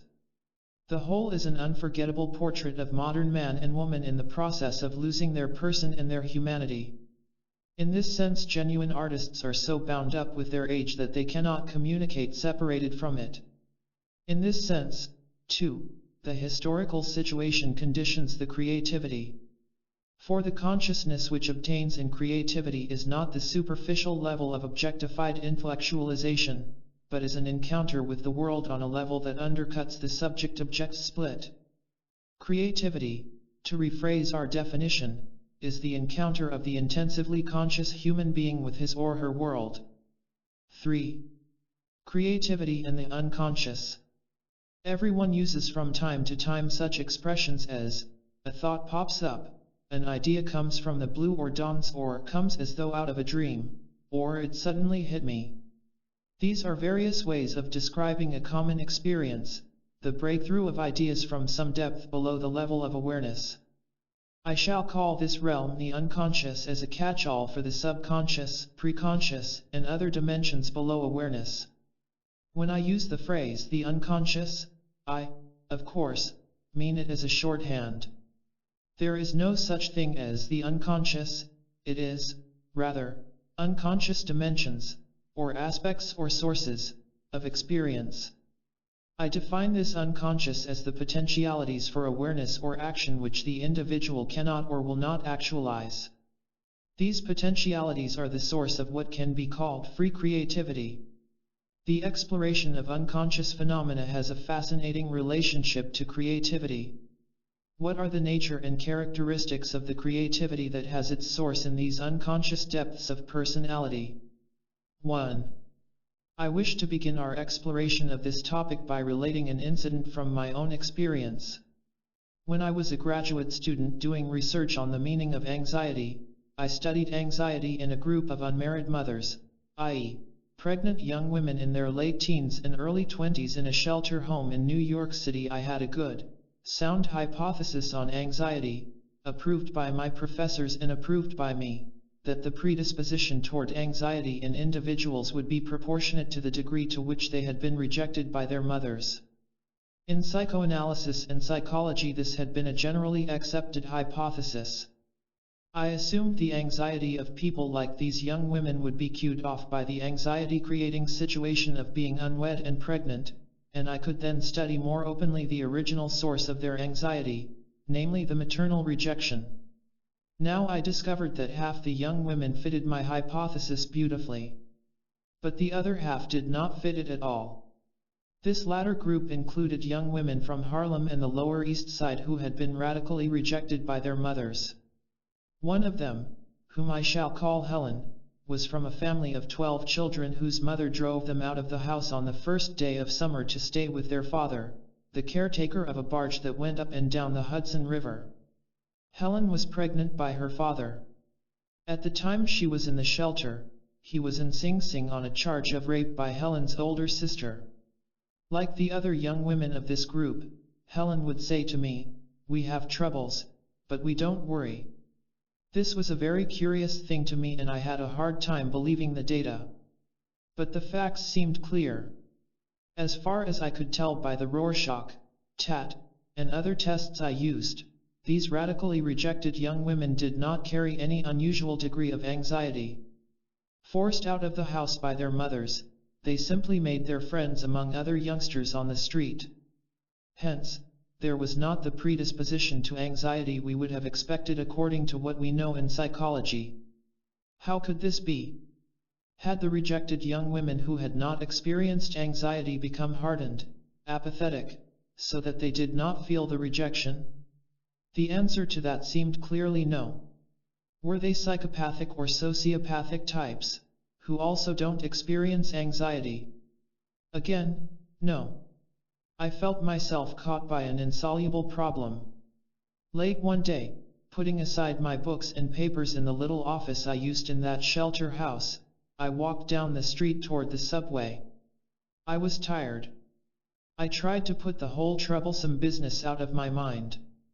About 50 feet away from the entrance to the 8th Street station, it suddenly struck me out of the blue, as the not unfitting expression goes, that those young women who didn't fit my hypothesis were all from the proletarian class. And as quickly as that idea struck me, other ideas poured out. I think I had not taken another step on the sidewalk when a whole new hypothesis broke loose in my mind. I realized my entire theory would have to be changed. I saw at that instant that it is not rejection by the mother that is the original trauma which is the source of anxiety, it is rather rejection that is lied about. The proletarian mothers rejected their children, but they never made any bones about it. The children knew they were rejected, they went out on the streets and found other companions. There was never any subterfuge about their situation. They knew their world, bad or good, and they could orient themselves to it. But the middle-class young women were always lied to in their families. They were rejected by mothers who pretended they loved them. This was really the source of their anxiety, not the sheer rejection. I saw, in that instantaneous way that characterizes insights from these deeper sources, that anxiety comes from not being able to know the world you're in, not being able to orient yourself in your own existence. I was convinced there, on the street, and later thought and experience only convinced me the more, that this is a better, more accurate, and more elegant theory than my first. 2. What was going on at the moment when this breakthrough occurred? Taking this experience of mine as a start, we notice, first of all, that the insight broke into my conscious mind against what I had been trying to think rationally. I had a good, sound thesis and I had been working very hard trying to prove it. The unconscious, so to speak, broke through in opposition to the conscious belief to which I was clinging. Carl Jung often made the point that there is a polarity, a kind of opposition, between unconscious experience and consciousness. He believed the relationship was compensatory. Consciousness controls the wild, illogical vagaries of the unconscious, while the unconscious keeps consciousness from drying up in banal, empty, arid rationality. The compensation also works on specific problems. If I consciously bend too far one way on some issue, my unconscious will lean the other way. This is, of course, the reason why the more we are unconsciously smitten with doubts about an idea, the more dogmatically we fight for it in our conscious arguments. This is also why persons as different as St. Paul on the Damascus Road and the alcoholic in the Bowery go through such radical conversions. The repressed unconscious side of the dialectic erupts and takes over the personality. The unconscious seems to take delight, if I may so express it, in breaking through, and breaking up, exactly what we cling to most rigidly in our conscious thinking. What occurs in this breakthrough is not simply growth, it is much more dynamic. It is not a mere expansion of awareness, it is rather a kind of battle. A dynamic struggle goes on within a person between what he or she consciously thinks on the one hand and, on the other, some insight, some perspective that is struggling to be born. The insight is then born with anxiety, guilt, and the joy and gratification that is inseparable from the actualizing of a new idea or vision. The guilt that is present when this breakthrough occurs has its source in the fact that the insight must destroy something. My insight destroyed my other hypothesis and would destroy what a number of my professors believed, a fact that caused me some concern. Whenever there is a breakthrough of a significant idea in science or a significant new form in art, the new idea will destroy what a lot of people believe is essential to the survival of their intellectual and spiritual world. This is the source of guilt in genuine creative work. As Picasso remarked, every act of creation is first of all an act of destruction. The breakthrough carries with it also an element of anxiety. For it not only broke down my previous hypothesis, it shook my self-world relationship. At such a time I find myself having to seek a new foundation, the existence of which I as yet don't know. This is the source of the anxious feeling that comes at the moment of the breakthrough.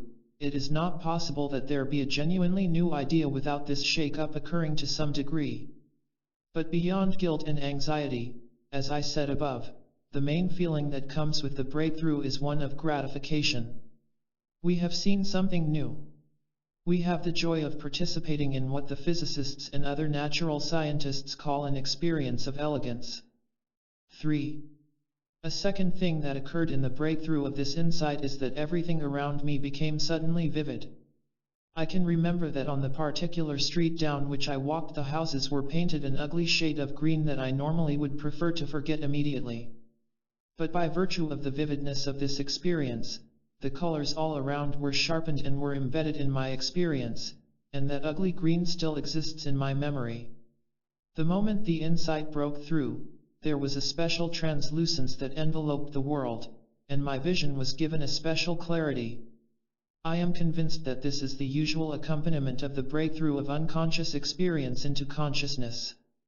Here is again part of the reason the experience scares us so much. The world, both inwardly and outwardly, takes on an intensity that may be momentarily overwhelming. This is one aspect of what is called ecstasy, the uniting of unconscious experience with consciousness, a union that is not an abstracto, but a dynamic, immediate fusion. I want to emphasize that I did not get my insight as though I were dreaming, with the world and myself opaque and cloudy. It is a popular misconception that perception is dull when one is experiencing this state of insight. I believe that perception is actually sharper. True, one aspect of it resembles a dream in that self and world may become kaleidoscopic, but another aspect of the experience is a sharpened perception, a vividness, a translucence of relationship to the things around us. The world becomes vivid and unforgettable. Thus the breakthrough of material from unconscious dimensions involves a heightening of sensory experience. We could, indeed, define the whole experience that we are talking about as a state of heightened consciousness. Unconsciousness is the depth dimension of consciousness, and when it surges up into consciousness in this kind of polar struggle, the result is an intensification of consciousness. It heightens not only the capacity to think, but also the sensory processes, and it certainly intensifies memory. There is a third thing we observe when such insights occur, that is, the insight never comes hit or miss, but in accordance with a pattern of which one essential element is our own commitment. The breakthrough does not come by just taking it easy, by letting the unconscious do it. The insight, rather, is born from unconscious levels exactly in the areas in which we are most intensively consciously committed. The insight came to me on that problem to which, up till the moment I put my books and papers away in the little office that I occupied, I had devoted my best and most energetic conscious thought.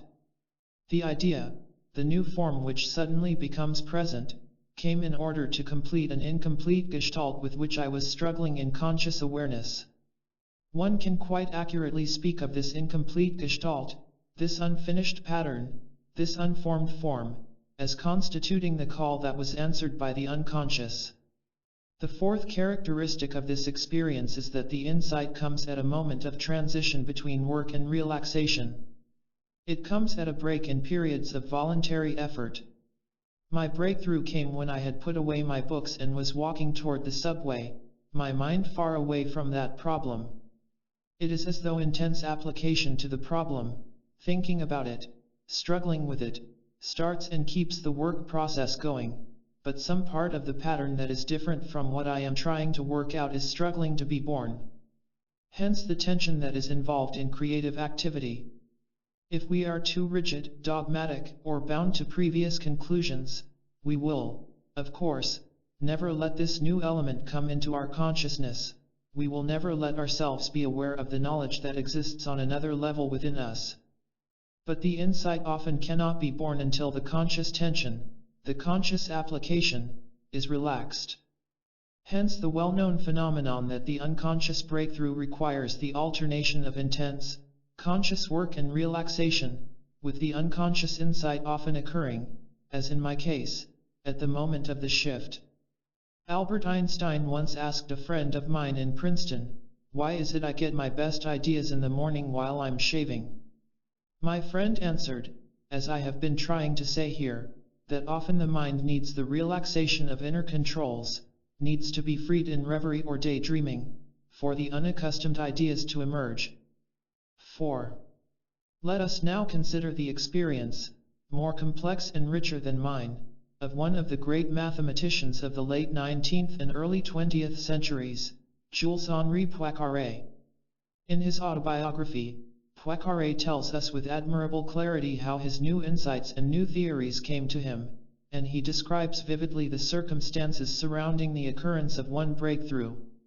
For 15 days I strove to prove that there could not be any functions like those I have since called fusion functions. I was then very ignorant. Every day I seated myself at my work table, stayed an hour or two, tried a great number of combinations and reached no results. One evening, contrary to my custom, I drank black coffee and could not sleep. Ideas rose in crowds. I felt them collide until pairs interlocked, so to speak, making a stable combination. By the next morning I had established the existence of a class of fusion functions, those which come from the hypergeometric series. I had only to write out the results, which took but a few hours. Still a young man, he was then called into the military service, and for some months nothing happened in his thinking. One day in a town in southern France he was getting on a bus and talking with another soldier. As he was about to put his foot on the step, he pinpoints the moment that exactly, there broke into his mind the answer to how these new mathematical functions that he had discovered were related to the conventional mathematics he had been working on before. When I read Poincaré's experience, which was after the above incident in my own life, I was struck by how similar it was in this special precision and vividness. He got up on the step, entered the bus, continued without pause his conversation with his friend, but was completely and instantaneously convinced of the way these functions were related to general mathematics. To continue with a later portion of his autobiography, when he returned from army service. Then I turned my attention to the study of some arithmetical questions apparently without much success and without a suspicion of any connection with my preceding researches. Disgusted with my failure, I went to spend a few days at the seaside, and thought of something else. One morning, walking on the bluff, the idea came to me, with just the same characteristics of brevity, suddenness, and immediate certainty, that the arithmetic transformations of indeterminate ternary quadratic forms were identical with those of non-Euclidean geometry. Poincaré, turning psychologist for the moment, asks himself the question we posed above: what is going on in the mind that these ideas should break through at this moment? This is what he proposes in answer to his question. Most striking at first is this appearance of sudden illumination, a manifest sign of long, unconscious prior work. The role of this unconscious work in mathematical invention appears to me incontestable, and traces of it would be found in other cases where it is less evident. Often when one works at a hard question, nothing good is accomplished at the first attack. Then one takes a rest, longer or shorter, and sits down anew to the work. During the first half hour, as before, nothing is found, and then all of a sudden the decisive idea presents itself to the mind. It might be said that the conscious work has been more fruitful because it has been interrupted and the rest has given back to the mind its force and freshness. Is the appearance of the illumination due to the relief from fatigue, i.e., simply taking a rest? No, he answers. It is more probable that this rest has been filled out with unconscious work and that the result of this work has afterward revealed itself to the geometer just as in the cases I have cited, only the revelation, instead of coming during a walk or a journey, has happened during a period of conscious work, but independently of this work which plays at most a role of excitant, as if it were the goad stimulating the results already reached during rest, but remaining unconscious, to assume the conscious form. He then continues with another penetrating comment on the practical aspects of the breakthrough. There is another remark to be made about the conditions of this unconscious work. It is possible, and of a certainty it is only fruitful, if it is on the one hand preceded and on the other hand followed by a period of conscious work. These sudden inspirations, and the examples already cited sufficiently prove this, never happen except after some days of voluntary effort which has appeared absolutely fruitless and whence nothing good seems to have come, where the way taken seems totally astray. These efforts then have not been as sterile as one thinks. They have set a-going the unconscious machine, and without them it would not have moved and would have produced nothing. Let us summarize some of the most significant points so far in Poincaré's testimony. He sees the characteristics of the experience as follows: 1. The suddenness of the illumination. 2. That the insight may occur, and to some extent must occur, against what one has clung to consciously in one's theories. 3. The vividness of the incident and the whole scene that surrounds it. 4. The brevity and conciseness of the insight, along with the experience of immediate certainty. Continuing with the practical conditions which he cites as necessary for this experience are: 5. Hard work on the topic prior to the breakthrough. 6. A rest, in which the unconscious work has been given a chance to proceed on its own and after which the breakthrough may occur, which is a special case of the more general point. 7. The necessity of alternating work and relaxation, with the insight often coming at the moment of the break between the two, or at least within the break. This last point is particularly interesting. It is probably something everyone has learned. Professors will lecture with more inspiration if they occasionally alternate the classroom with the beach. Authors will write better when, as Macaulay used to do, they write for 2 hours, then pitch quotes, and then go back to their writing. But certainly more than the mere mechanical alternation is involved. I propose that in our day this alternation of the marketplace and mountain requires the capacity for the constructive use of solitude. It requires that we be able to retire from a world that is too much with us, that we be able to be quiet, that we let the solitude work for us and in us.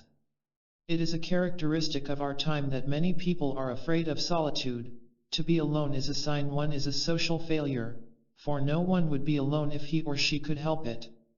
It often occurs to me that people living in our modern, hectic civilization, amid the constant din of radio and TV, subjecting themselves to every kind of stimulation, whether of the passive sort of TV or the more active sort of conversation, work, and activity, that people with such constant preoccupations find it exceedingly difficult to let insights from unconscious depths break through.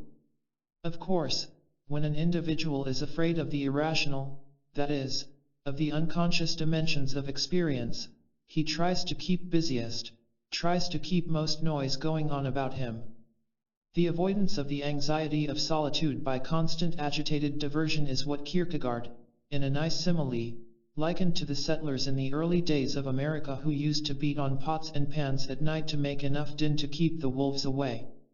Obviously, if we are to experience insights from our unconscious, we need to be able to give ourselves to solitude.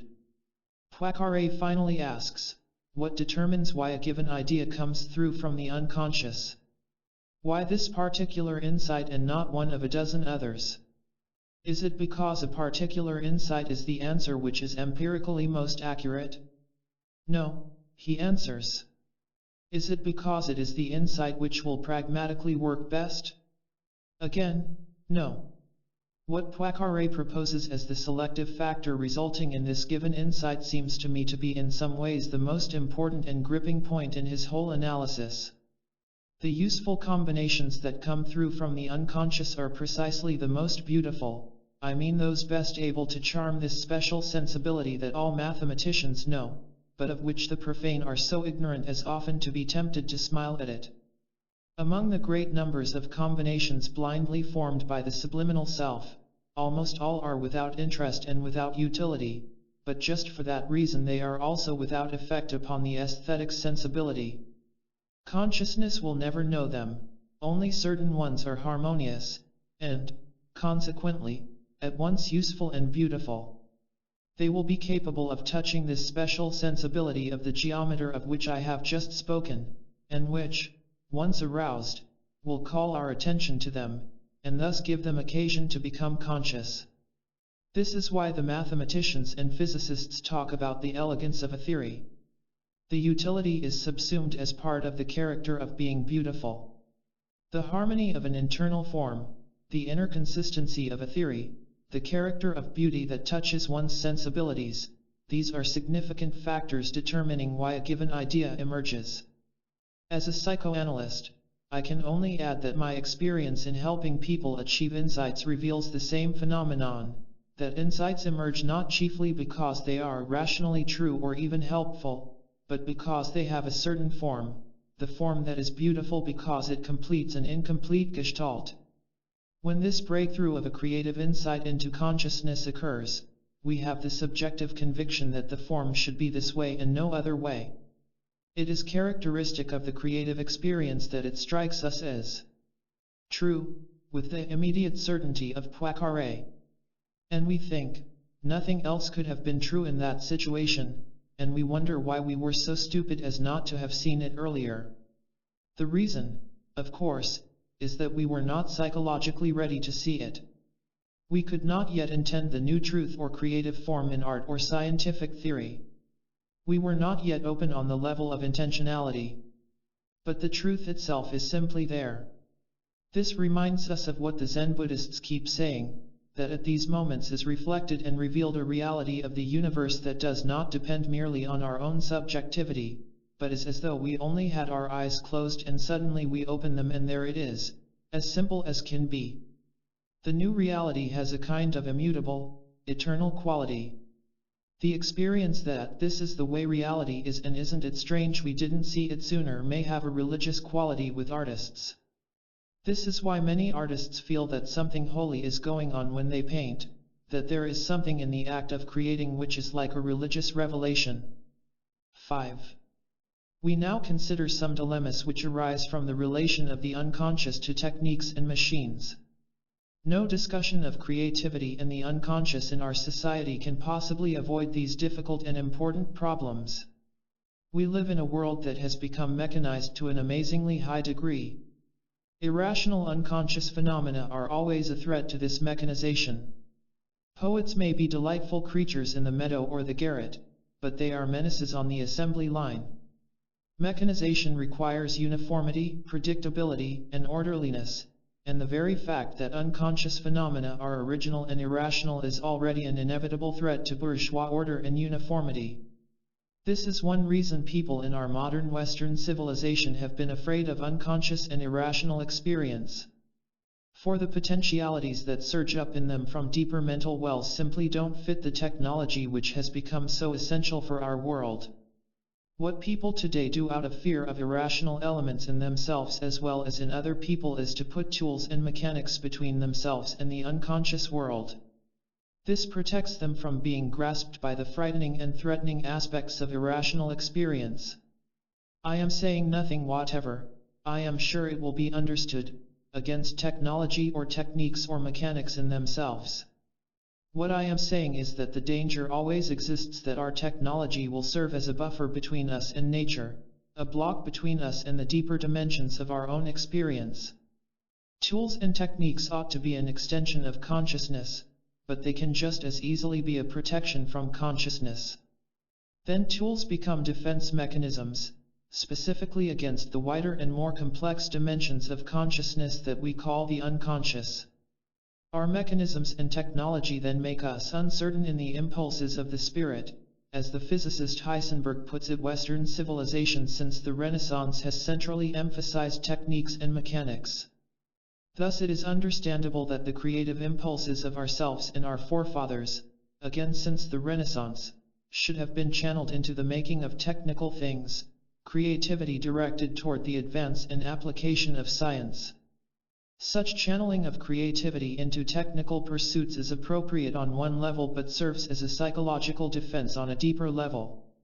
This means that technology will be clung to, believed in, and depended on far beyond its legitimate sphere, since it also serves as a defense against our fears of irrational phenomena.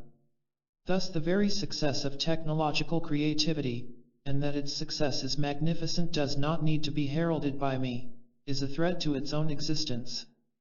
For if we are not open to the unconscious, irrational, and trans-rational aspects of creativity, then our science and technology have helped to block us off from what I shall call creativity of the spirit. By this I mean creativity that has nothing to do with technical use. I mean creativity in art, poetry, music, and other areas that exist for our delight and the deepening and enlarging of meaning in our lives rather than for making money or for increasing technical power. To the extent that we lose this free, original creativity of the spirit as it is exemplified in poetry and music and art, we shall also lose our scientific creativity. Scientists themselves, particularly the physicists, have told us that the creativity of science is bound up with the freedom of human beings to create in the free, pure sense. In modern physics it is very clear that the discoveries that later become utilized for our technological gains are generally made in the first place because a physicist lets his imagination go and discovers something simply for the joy of discovery. But this always runs the risk of radically upsetting our previously nicely worked out theories, as it did when Einstein introduced his theory of relativity, and Heisenberg introduced his principle of indeterminacy. My point here is more than the conventional distinction between pure and applied science. The creativity of the spirit does and must threaten the structure and presuppositions of our rational, orderly society and way of life.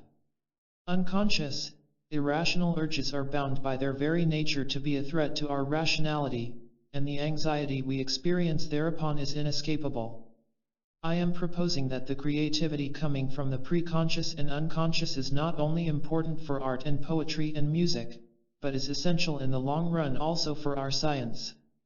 To shrink from the anxiety this entails, and block off the threatening new insights and forms this engenders, is not only to render our society banal and progressively more empty, but also to cut off as well the headwaters in the rough and rocky mountains of the stream that later becomes the river of creativity in our science. The new physicists and mathematicians, for fairly obvious reasons, have been furthest ahead in realizing this interrelation between unconscious, irrational illumination and scientific discovery. Let me now give an illustration of the problem we face. In the several times I have been on television, I have been struck by two different feelings.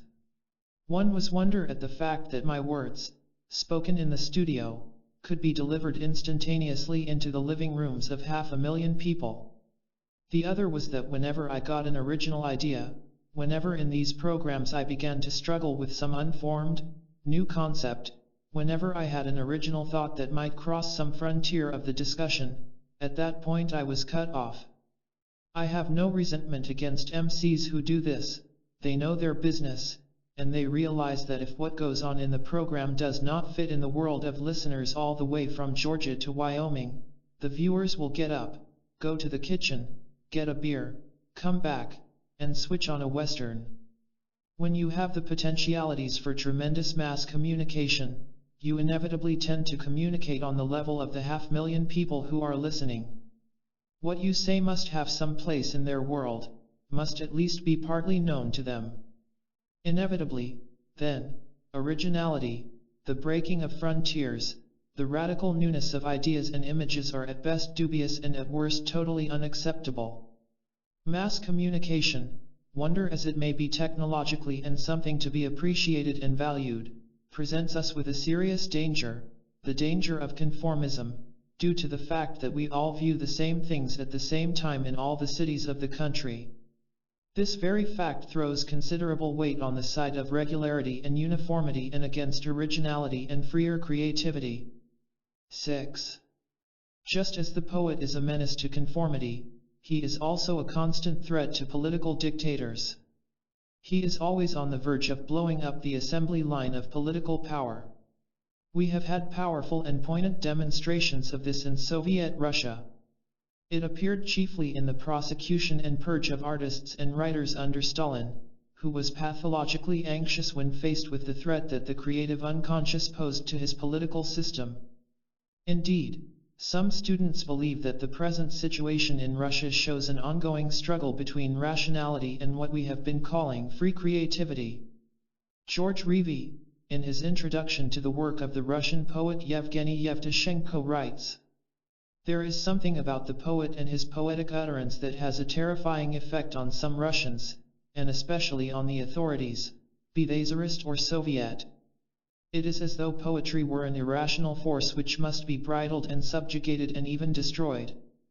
Revy cites the tragic fate that has befallen so many Russian poets, and suggests that it is as though Russia were frightened by the expanding image of its culture and, feeling threatened by the possible loss of its own simple theoretical identity, must needs shatter anything more complex as something alien to itself.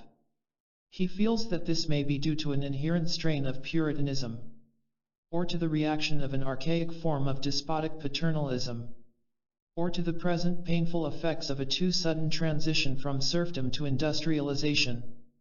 I would also raise the question as to whether there is among Russians less cultural and psychological defense against irrational elements in themselves and their society than among people of other nations.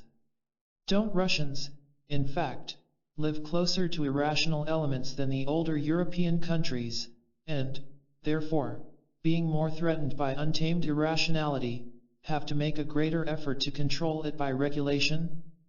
Could not the same question be fruitfully raised about the United States, that is, are not our emphasis on pragmatic rationalism, our practical controls, and our behavioristic ways of thinking defenses against the irrational elements that were present on the frontiers of our society only 100 years ago?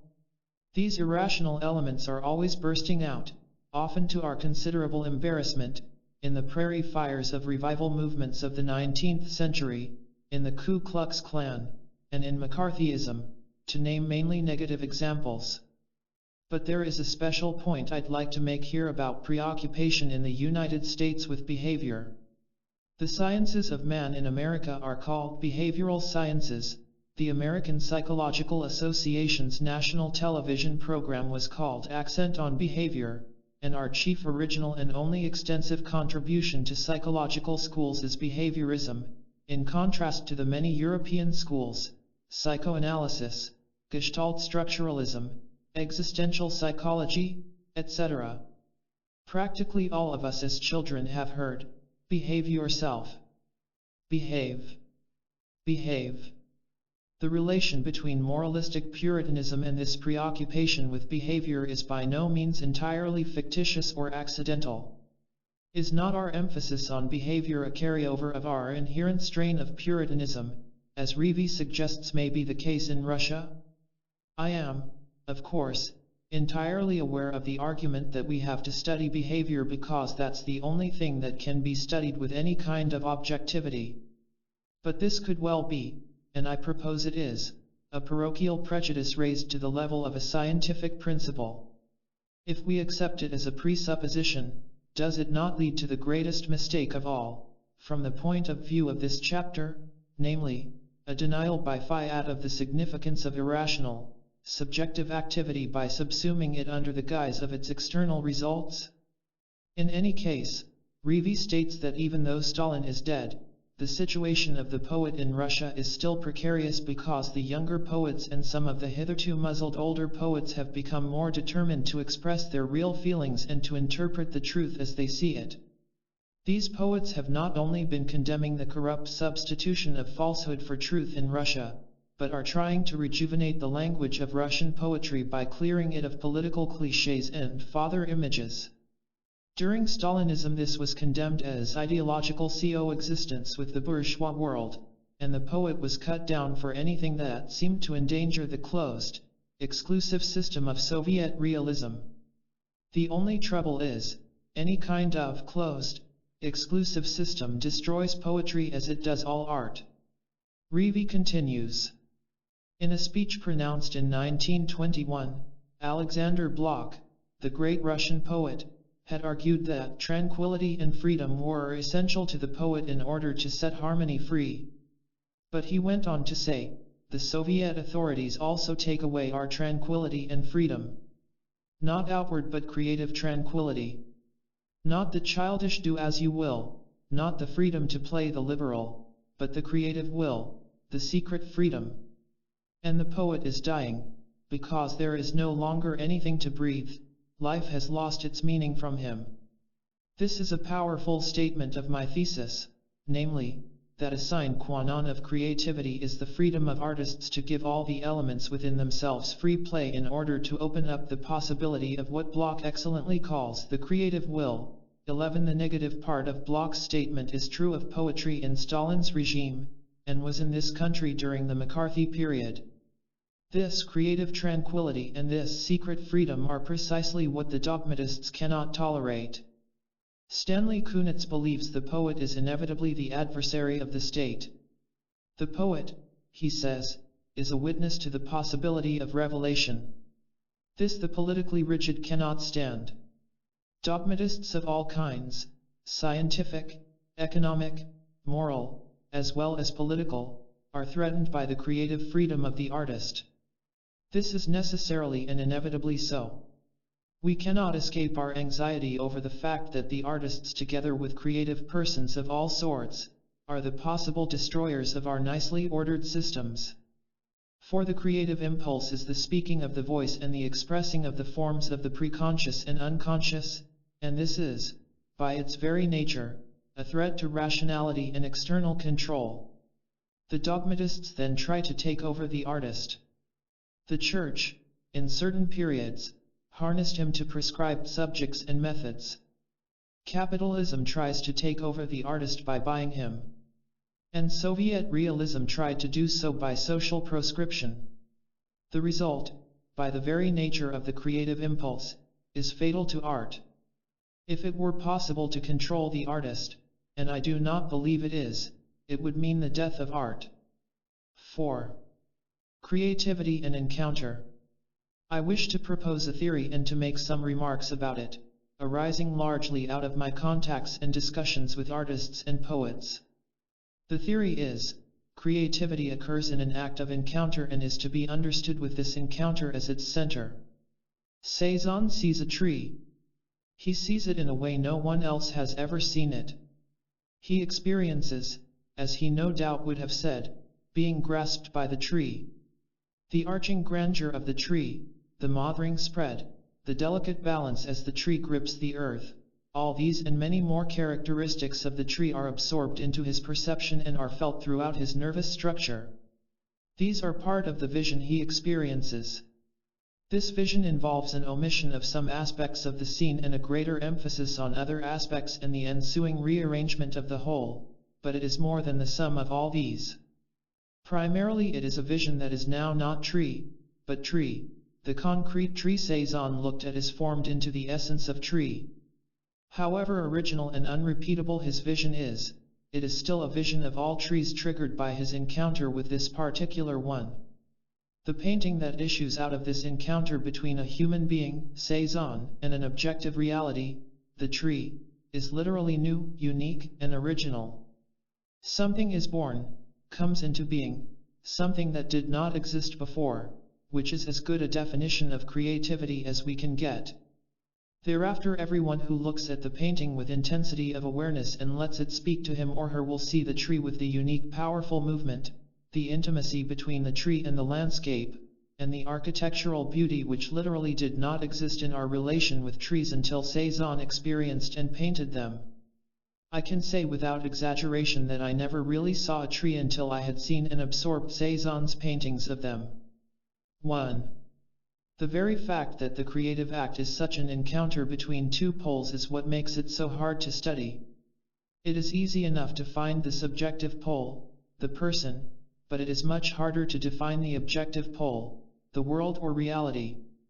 Since my emphasis here is on the encounter itself, I shall not worry too much at the moment about such definitions. In his book Poetry and Experience, Archibald MacLeish uses the most universal terms possible for the two poles of the encounter, being and non-being. He quotes a Chinese poet, "We poets struggle with non-being to force it to yield being. We knock upon silence for an answering music." Consider what this means, MacLeish ruminates. The being which the poem is to contain derives from non-being, not from the poet. And the music which the poem is to own comes not from us who make the poem but from the silence, comes in answer to our knock. The verbs are eloquent: struggle, force, knock. The poet's labor is to struggle with the meaninglessness and silence of the world until he can force it to mean, until he can make the silence answer and the non-being be. It is a labor which undertakes to know the world not by exegesis or demonstration or proofs but directly, as a man knows apple in the mouth. This is a beautifully expressed antidote to our common assumption that the subjective projection is all that occurs in the creative act, and a reminder of the inescapable mystery that surrounds the creative process.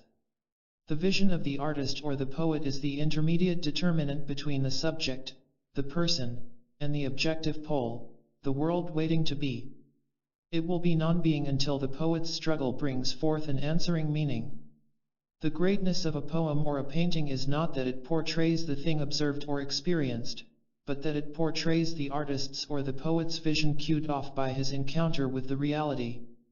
Hence the poem or the painting is unique, original, never to be duplicated.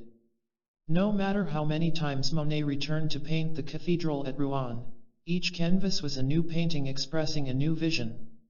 Here we must guard against one of the most serious errors in the psychoanalytic interpretation of creativity.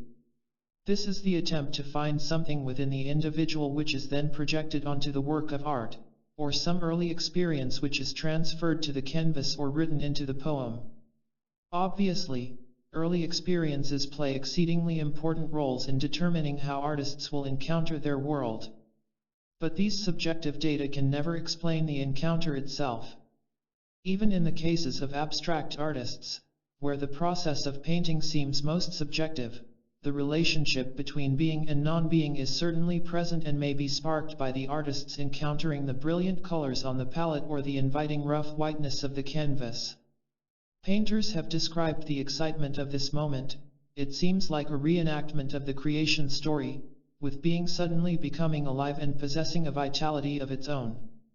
Mark Tobey fills his canvases with elliptical, calligraphic lines, beautiful worlds that seem at first glance to be completely abstract and to come from nowhere at all except his own subjective musing. But I shall never forget how struck I was, on visiting Tobey's studio one day, to see strewn around books on astronomy and photographs of the Milky Way. I knew then that Toby experiences the movement of the stars and solar constellations as the external pole of his encounter.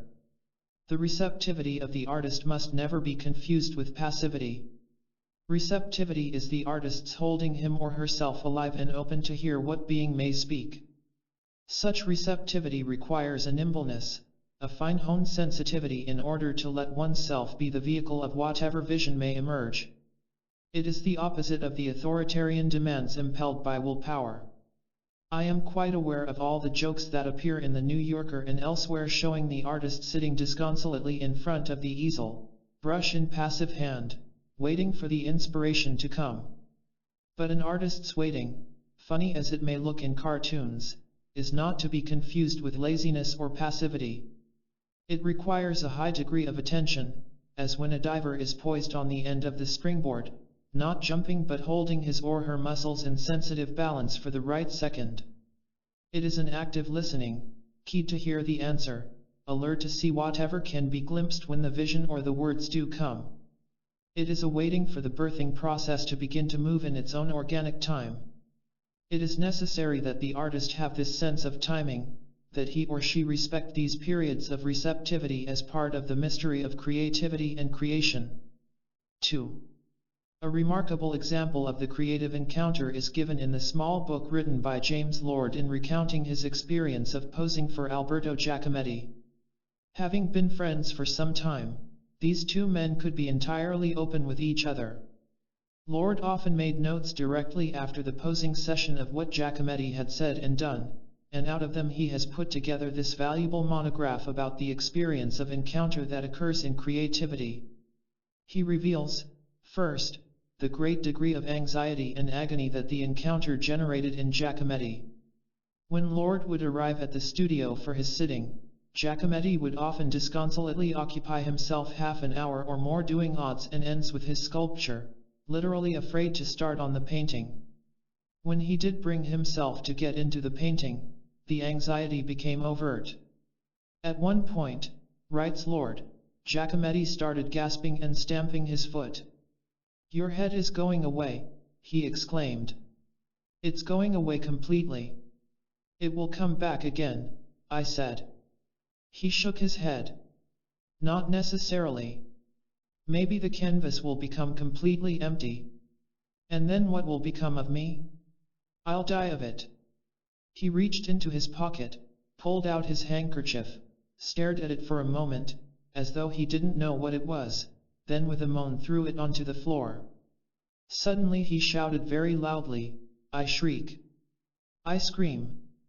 Lord goes on at another point.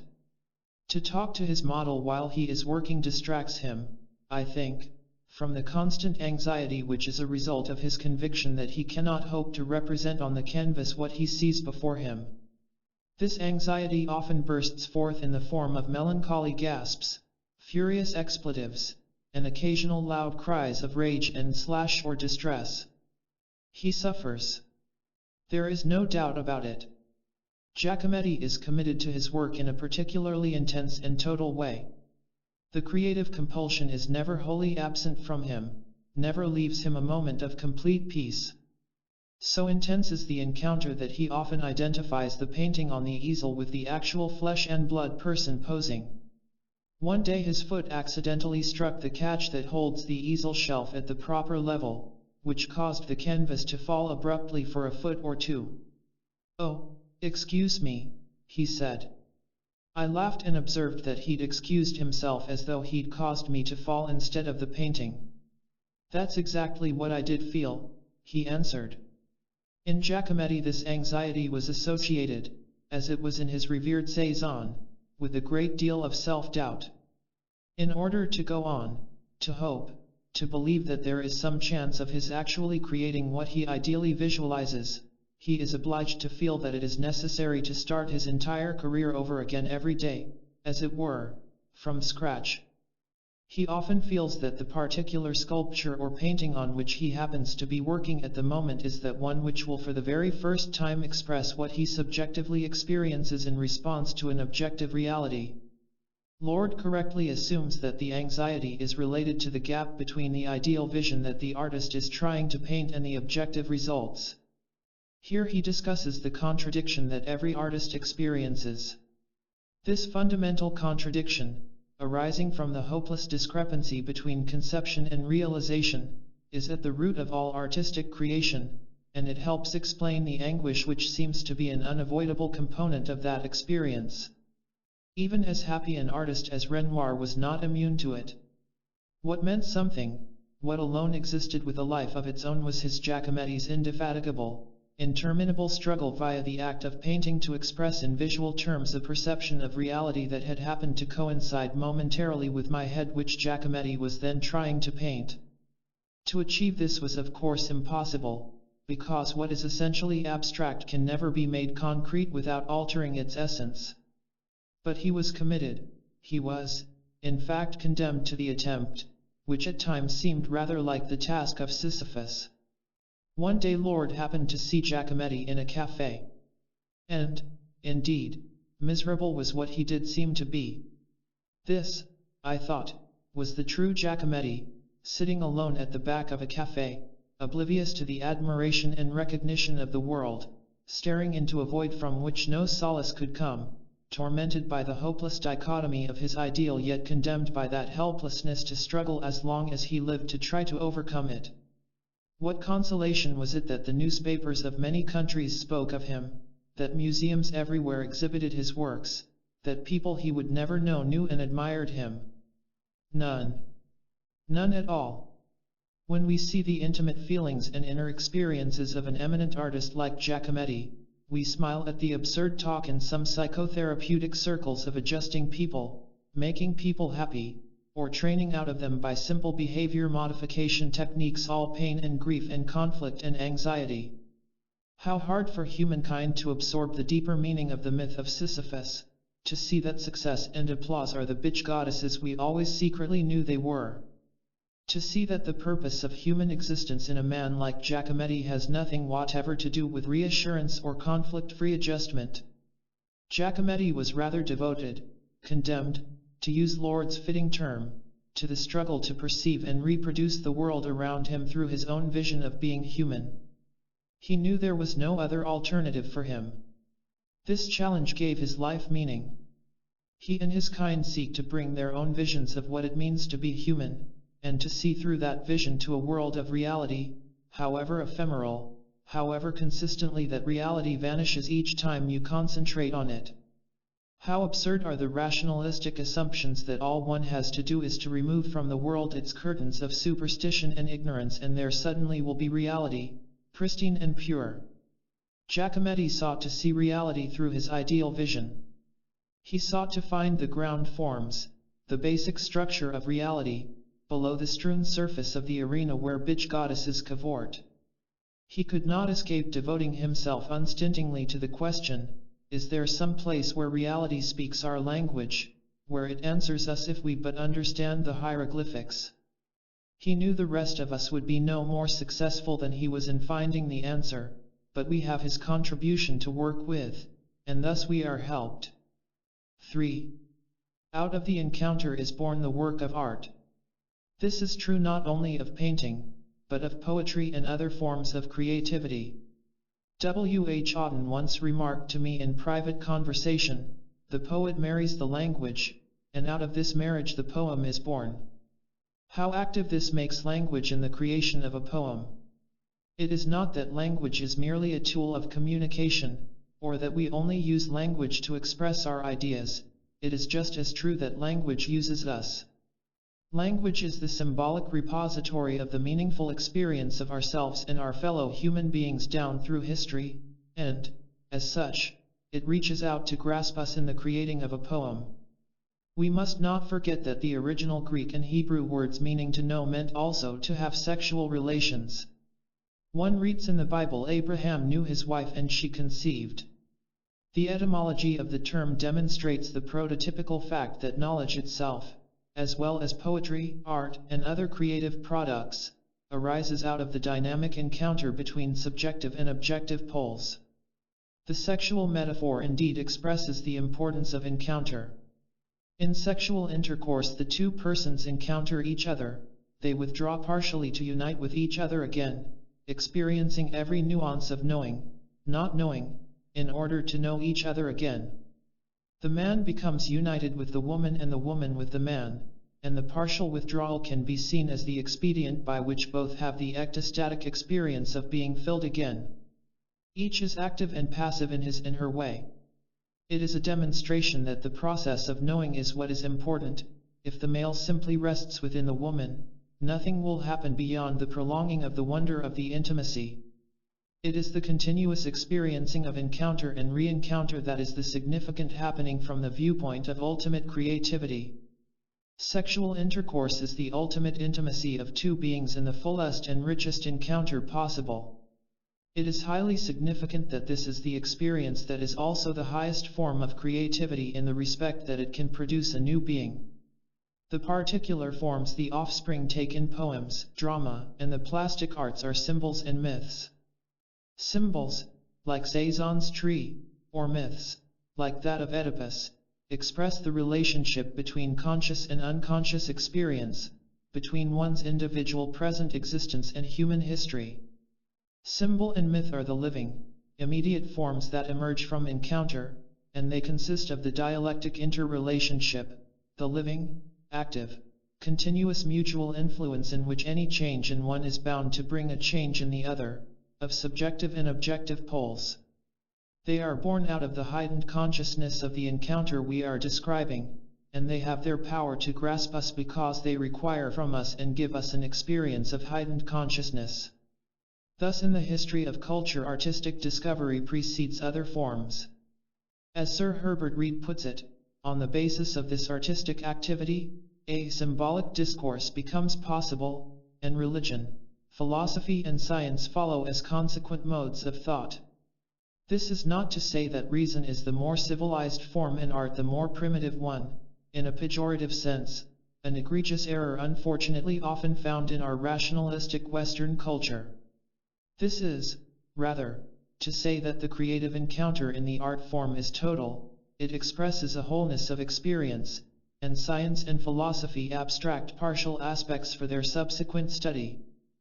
4.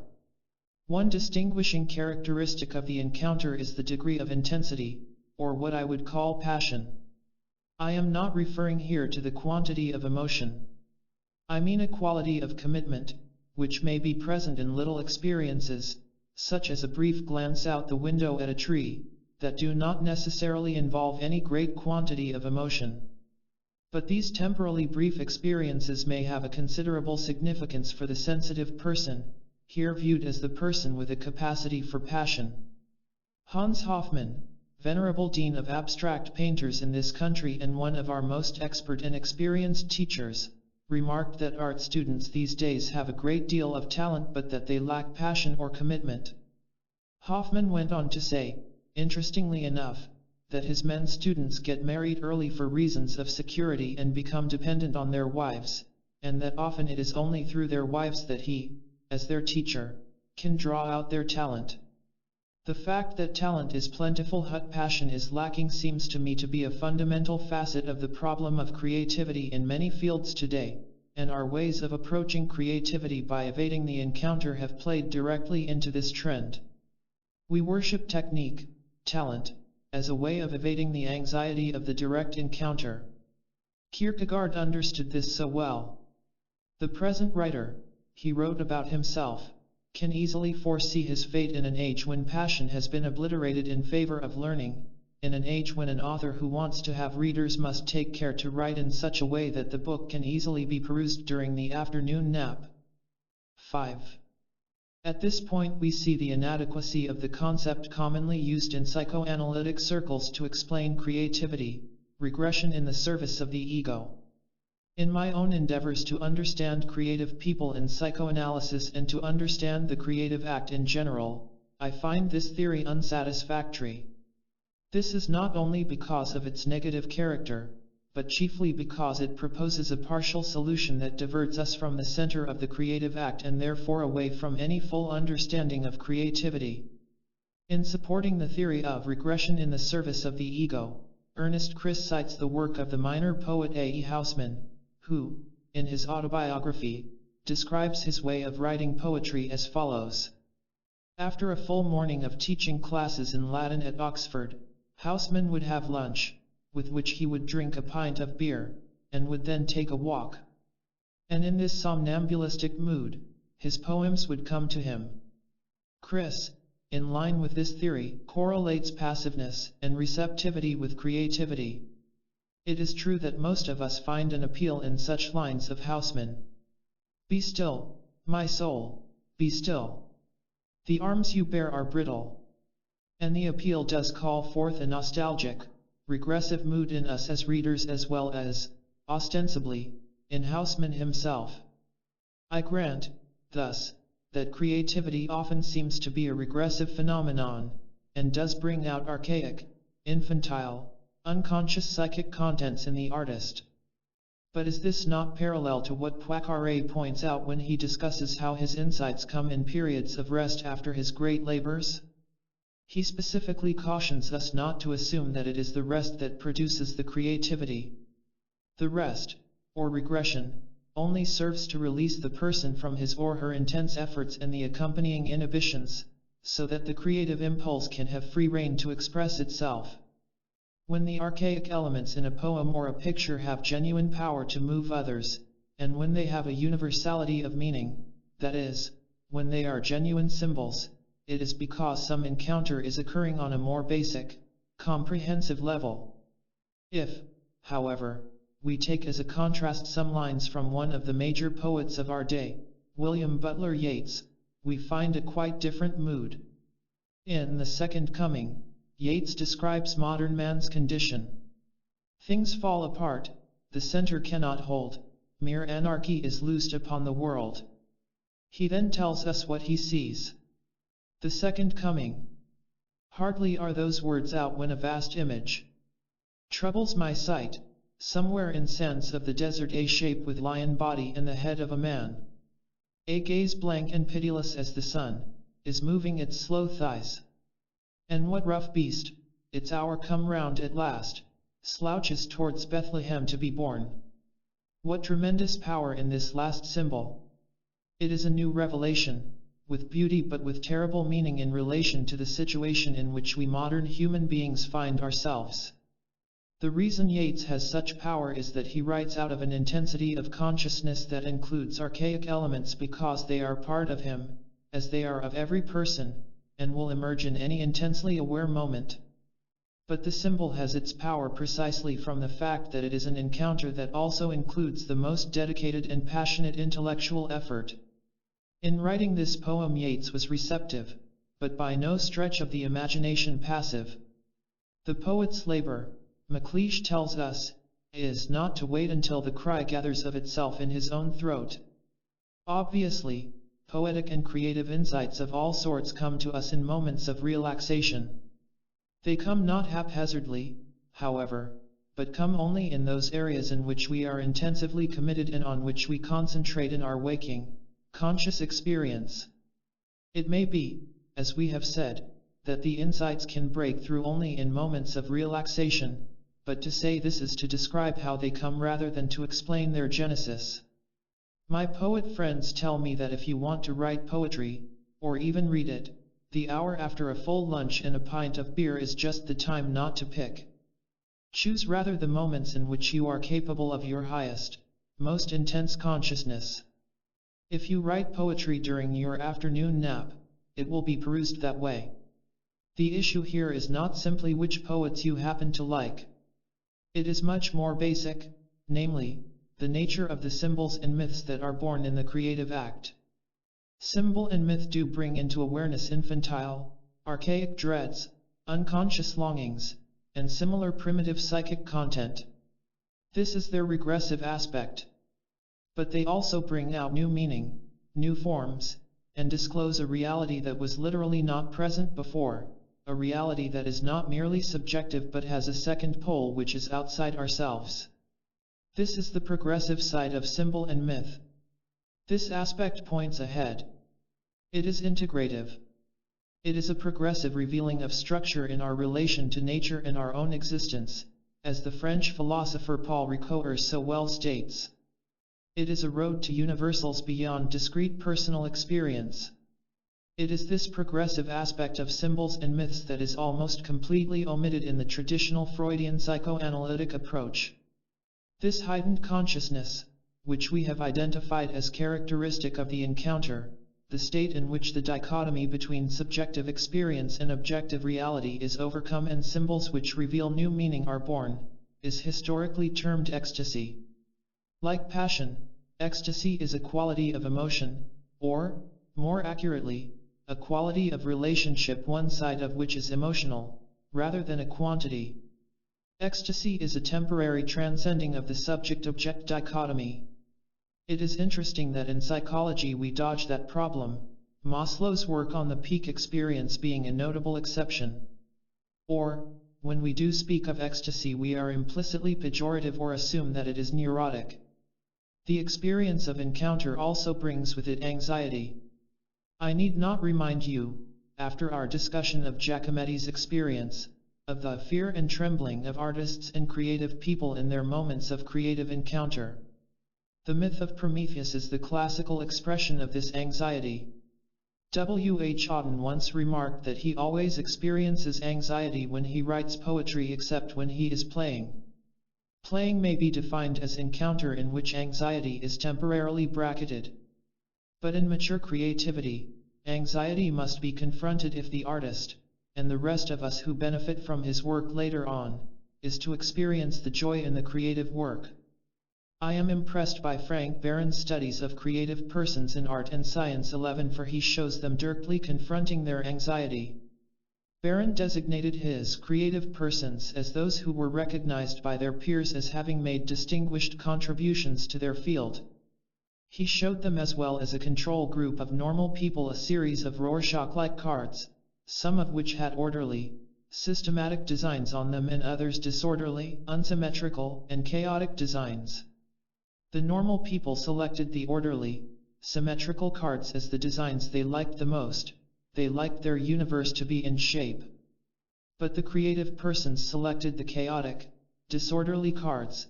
They found these more challenging and interesting. They could be like God in the book of Genesis, creating order out of chaos. They chose the broken universe. They got joy out of encountering it and forming it into order. They could accept the anxiety and use it in molding their disorderly universe closer to the heart's desire. According to the theory proposed here, anxiety is understandably a concomitant of the shaking of the self-world relationship that occurs in the encounter. Our sense of identity is threatened. The world is not as we experienced it before, and since self and world are always correlated, we no longer are what we were before. Past, present, and future form a new gestalt. Obviously this is only rarely true in a complete sense, Gauguin going to the South Sea Islands, or Van Gogh becoming psychotic, but it is true that the creative encounter does change to some degree the self-world relationship. The anxiety we feel is temporary rootlessness, disorientation. It is the anxiety of nothingness. Creative people, as I see them, are distinguished by the fact that they can live with anxiety, even though a high price may be paid in terms of insecurity, sensitivity, and defenselessness for the gift of the divine madness, to borrow the term used by the classical Greeks. They do not run away from non-being, but by encountering and wrestling with it, force it to produce being. They knock on silence for an answering music. They pursue meaninglessness until they can force it to mean. Since I have come out in support of meditation earlier, Chapter 1, I feel it necessary to state my disagreement with a claim of one kind of relaxation, namely transcendental meditation, that it is the science of creative intelligence and stimulates creative thinking. True, it does further one aspect of creativity, namely spontaneity, intuitively feeling oneself into the universe, and similar things associated with the comfort Maharishi talks about so often. These are the aspects of creativity associated with children's play. But trademark completely omits the element of encounter which is essential for mature creativity. The aspects of struggle, of tension, of constructive stress, the emotions that Giacometti was experiencing in Lord's account, are forgotten in trademark. I have discussed this matter with Frank Barron, psychologist at the University of California at Santa Cruz and, in my judgment, the foremost authority on the psychology of creativity in this country. Barron, like myself, has addressed regional conferences of trademark. The card test mentioned above has been given to some groups of transcendental meditators. The results, not yet published, were negative, that is, the meditators tended to choose the cards with orderly and symmetrical forms. This is the opposite to Barron's results with especially creative persons. Also, Gary Swartz studied teachers of transcendental meditation and found that on tests of creativity they scored worse or only as well as control groups. See Psychology Today, July, 1975. When I am engaged in writing something important to me, I find that if I engage in the customary 20-minute meditation period before writing, my universe has become too straightened out, too orderly. Then I have nothing to write about. My encounter has vanished into thin air. My problems are all solved. I feel bliss, to be sure, but I cannot write. I prefer, therefore, to endure the chaos, to face complexity and perplexity, as Barron puts it. Then I am impelled by this chaos to seek order, to struggle with it until I can find a deeper, underlying form. I believe I am then engaged in what McLeish describes as struggling with the meaninglessness and silence of the world until I can force it to mean, until I can make the silence answer and the non-being be. After the morning's period of writing, I can then use meditation for its authentic purpose, namely a deep relaxation of mind and body. It is unfortunate for the movement, in that it presages a strong reaction against the movement sometime in the future, that its leaders are not more open to the limitations of trademark and of Maharishi. All descriptions I have seen of trademark blandly assume that Maharishi's gospel has no limitations at all. To those who wish a more complete picture, I recommend the article by Constance Holden, Maharishi International University, Science of Creative Intelligence, Science, Volume 187, March 28, 1975, 1176. 5. The Delphic Oracle as Therapist. In the mountains at Delphi stands a shrine that for many centuries was of great importance to ancient Greece. The Greeks had a genius for locating their shrines in lovely places, but Delphi is especially magnificent with a long valley stretching between massive ranges on one side and on the other the deep blue-green of the Bay of Corinth. It is a place where one immediately feels the awe and the sense of grandeur which befits the nature of the shrine. Here the Greeks found help in meeting their anxiety. In this temple, from the chaotic archaic age down through classical times, Apollo gave counsel through his priestesses. Socrates was even to find there inscribed on the wall of the entrance hall to the temple his famous dictum "Know thyself," which has become the central touchstone for psychotherapy ever since. The sensitive Greek, anxious about himself, his family, and his future in those upset times, could find guidance here, for Apollo knew the meaning of the complicated games the gods play with humanity, writes Professor E.R. Dodds. In his excellent study of the irrational in ancient Greek culture, he continues, "Without Delphi, Greek society could scarcely have endured the tensions to which it was subjected in the archaic age.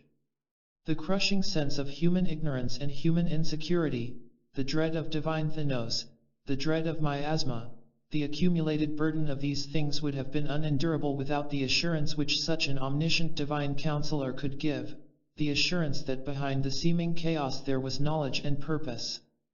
The anxiety that Apollo helped people meet was the apprehension that accompanies a formative, fermenting, creative, powerfully expanding period. It is important to see that it was not neurotic anxiety, characterized by withdrawal, inhibition, and the blocking off of vitality.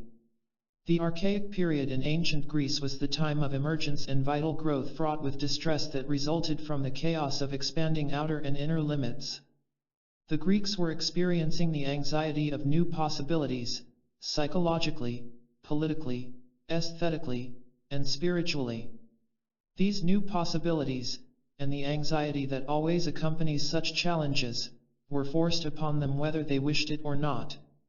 The shrine at Delphi rose to prominence at a time when the old stability and order of the family were crumbling and the individual soon would have to be responsible for himself.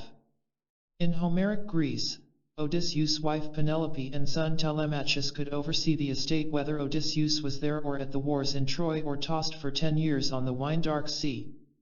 But now, in the archaic period, families must be welded into cities. Each young Telemachus felt himself standing on the brink of the time when he would have to choose his own future and find his own place as part of a new city. How fertile the myth of the young Telemachus has been for modern writers who are searching for their own identity. James Joyce presents one aspect of it in Ulysses. Thomas Wolfe refers often to Telemachus as the myth of the search for the father, which was Wolfe's search as truly as it was the ancient Greeks'. Wolfe, like any modern Telemachus, found that the hard, cold truth was you can't go home again. The city-states were struggling in anarchy, tyrant following tyrant, a term that in Greek does not have the usual destructive connotation it carries in English. The upsurging leaders tried to weld the new power into some order. New forms of governing the city-states, new laws, and new interpretations of the gods were emerging, all of which gave the individual new psychological powers. In such a period of change and growth, emergence is often experienced by the individual as emergency with all its attendant stress. Into this ferment came the symbol of Apollo and his shrine at Delphi and the rich myths on which they were based. 1. It is important to remember that Apollo is the god of form, the god of reason and logic. Thus it is no accident that his shrine became the important one in this chaotic time and that through this god of proportion and balance the citizens sought assurance that there was meaning and purpose behind the seeming chaos. Form and proportion and the golden mean were essential if these men and women were to control their deep passions, not in order to tame these passions but to turn to constructive use the daimonic powers that the Greeks knew so well in nature and in themselves. Apollo is also the god of art since form, elegance, is an essential characteristic of beauty. Indeed, Parnassus, the mountain at Delphi on whose flank Apollo's shrine stood, has become a symbol in all Western languages for devotion to the virtues of the mind. We appreciate more of the rich meaning of such a myth when we note that Apollo is the god of light, not only the light of the sun, but the light of the mind, the light of reason, the light of insight. He is often called Helios, the word in Greek for sun, and Phoebus Apollo, the god of brightness and radiance. Finally, we note the most cogent point of all: Apollo is the god of healing and well-being, and his son Asclepius is the god of medicine. All of these attributes of Apollo, created as they were by collective unconscious processes in the mythology of the dark pre-Homeric centuries, are interwoven with fantastic literal as well as figurative significance. How consistent and meaningful it is that this is the god of good counsel, of psychological and spiritual insight, who will give guidance to a highly vital, formative age. An Athenian setting out on the trip to Delphi to consult Apollo would be turning over in his imagination at almost every moment in the journey this figure of the god of light and healing. Spinoza adjured us to fix our attention on a desired virtue, and we would thus tend to acquire it. Our Greek would be doing this on his trip, and the psychological processes of anticipation, hope, and faith would already be at work. Thus he would be proleptically participating in his own cure. His conscious intentions and his deeper intentionality would be already committed to the event about to take place. For the one who participates in them, symbols and myths carry their own healing power. This chapter is thus an essay on the creating of oneself. The self is made up, on its growing edge, of the models, forms, metaphors, myths, and all other kinds of psychic content which give it direction in its self-creation. This is a process that goes on continuously. As Kierkegaard well said, the self is only that which it is in the process of becoming. Despite the obvious determinism in human life, especially in the physical aspect of oneself in such simple things as color of eyes, height, relative length of life, and so on, there is also, clearly, this element of self-directing, self-forming. Thinking and self-creating are inseparable. When we become aware of all the fantasies in which we see ourselves in the future, pilot ourselves this way or that, this becomes obvious. This continuous influencing of the direction of a person's development goes on in the ancient Greek or the modern American, deny it as we wish. Spinoza's counsel, mentioned above, is one way this piloting function can be actualized. The mass of myths dealing with the reincarnation of an individual into one or another life form, its status dependent on how this person has lived his or her life, attests to the awareness and the experience of the race that the individual does have some responsibility for how he or she lives. Sartre's argument that we invent ourselves by virtue of the multitude of our choices may be overstated, but its partial truth must nevertheless be admitted. Human freedom involves our capacity to pause between stimulus and response and, in that pause, to choose the one response toward which we wish to throw our weight. The capacity to create ourselves, based upon this freedom, is inseparable from consciousness or self-awareness. We are concerned here with how the oracle at Delphi furthers this process of self-creation. Clearly, self-creating is actualized by our hopes, our ideals, our images, and all sorts of imagined constructs that we may hold from time to time in the forefront of our attention. These models function consciously as well as unconsciously. They are shown in fantasy as well as in overt behavior. The summary terms for this process are symbols and myths. And the shrine of Apollo at Delphi was a concrete expression of these symbols and myths, and it was where they were embodied in ritual. 2. We can see in the superb statues of Apollo carved at this time, the archaic figure with his strong, straight form, his calm beauty of head, his ordered features which are eloquent with controlled passion, even down to the slight knowing smile on the almost straight mouth. How this god could be the symbol in which the Greek artists as well as other citizens of that period perceived their longed-for order. There is a curious feature in these statues that I have seen. The eyes are dilated, made more open than is normal in the head of a living man or in classical Greek statues. If you walk through the archaic Greek room of the National Museum in Athens, you will be struck by the fact that the dilated eyes of the marble figures of Apollo give an expression of great alertness. What a contrast to the relaxed, almost sleepy eyes of the familiar 4th century head of Hermes by Praxiteles. These dilated eyes of the archaic Apollo are characteristic of apprehension. They express the anxiety, the excessive awareness, the looking about on all sides lest something unknown might happen, that goes with living in a fomenting age.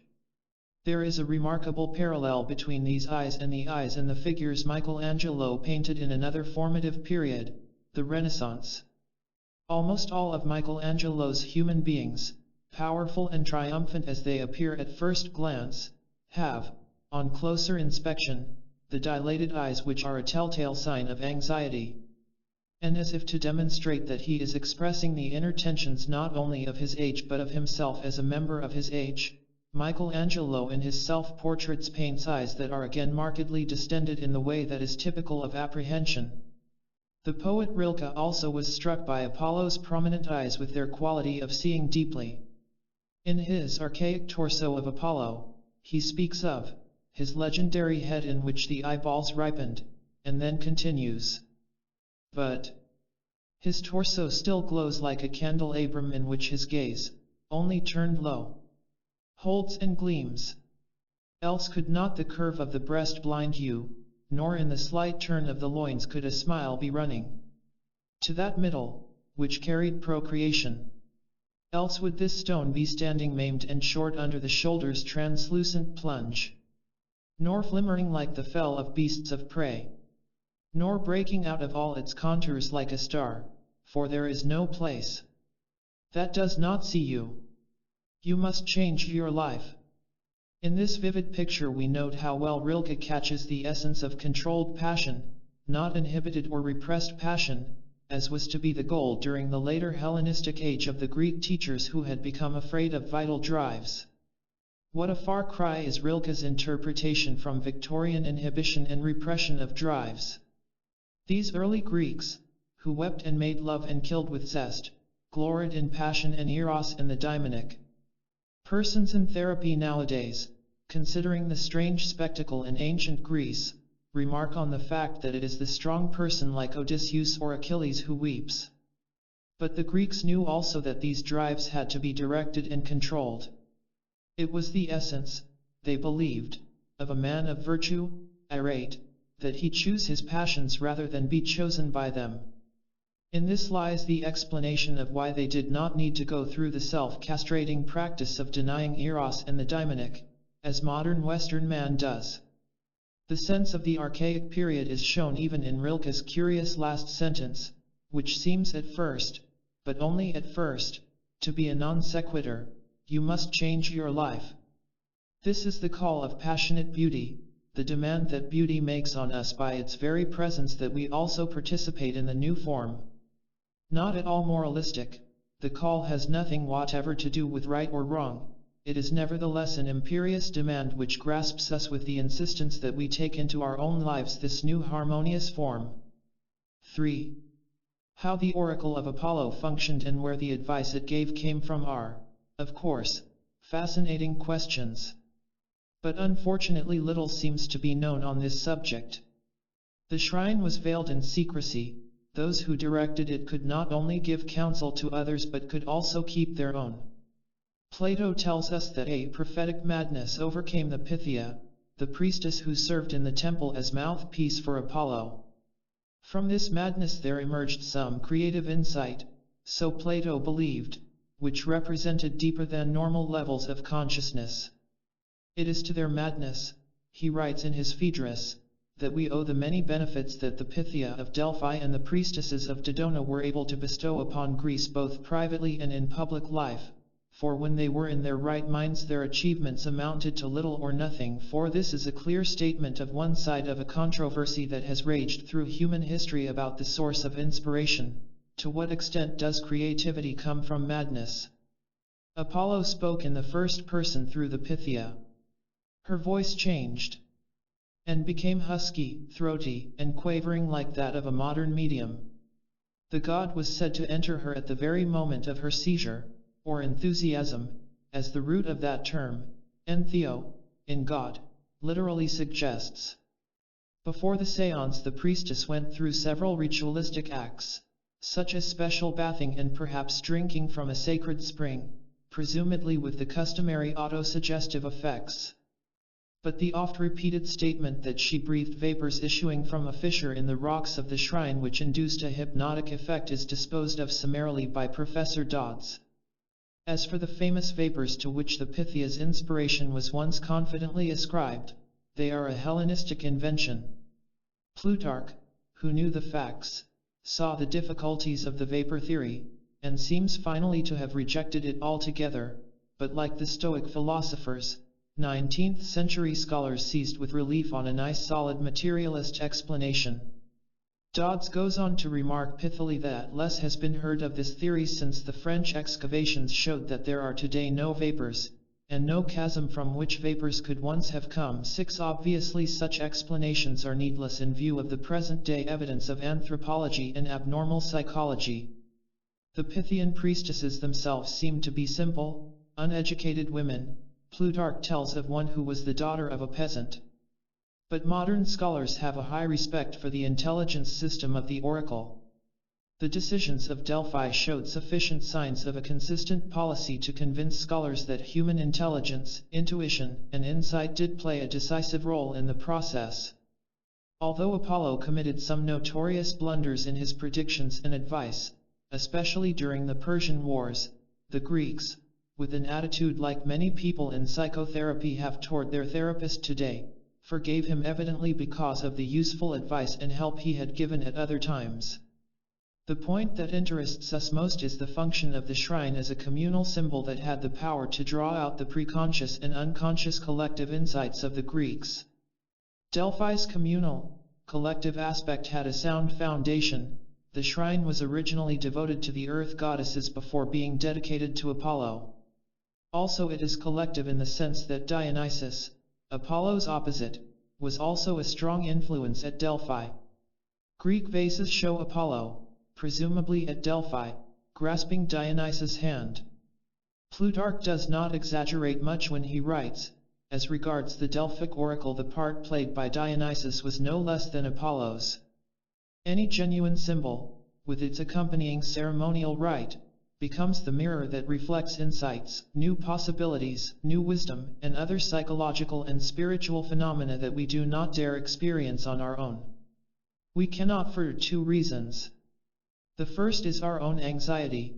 The new insights often, and, we could even say, typically, would frighten us too much were we to take full and lonely responsibility for them. In an age of ferment, such insights may come frequently, and they require more psychological and spiritual responsibility than most individuals are prepared to bear. In dreams, people can let themselves do things, such as killing their parent or their child, or thinking, "My mother hated me," for instance, that would normally be too horrible to think or say in ordinary speech. We hesitate to think these and similar things even in daydreams, since such fantasies are felt to carry more individual responsibility than night dreams. But if we can have a dream say it, or have Apollo through his oracle say it, we can be much more frank about our new truth. The second reason is we escape hubris.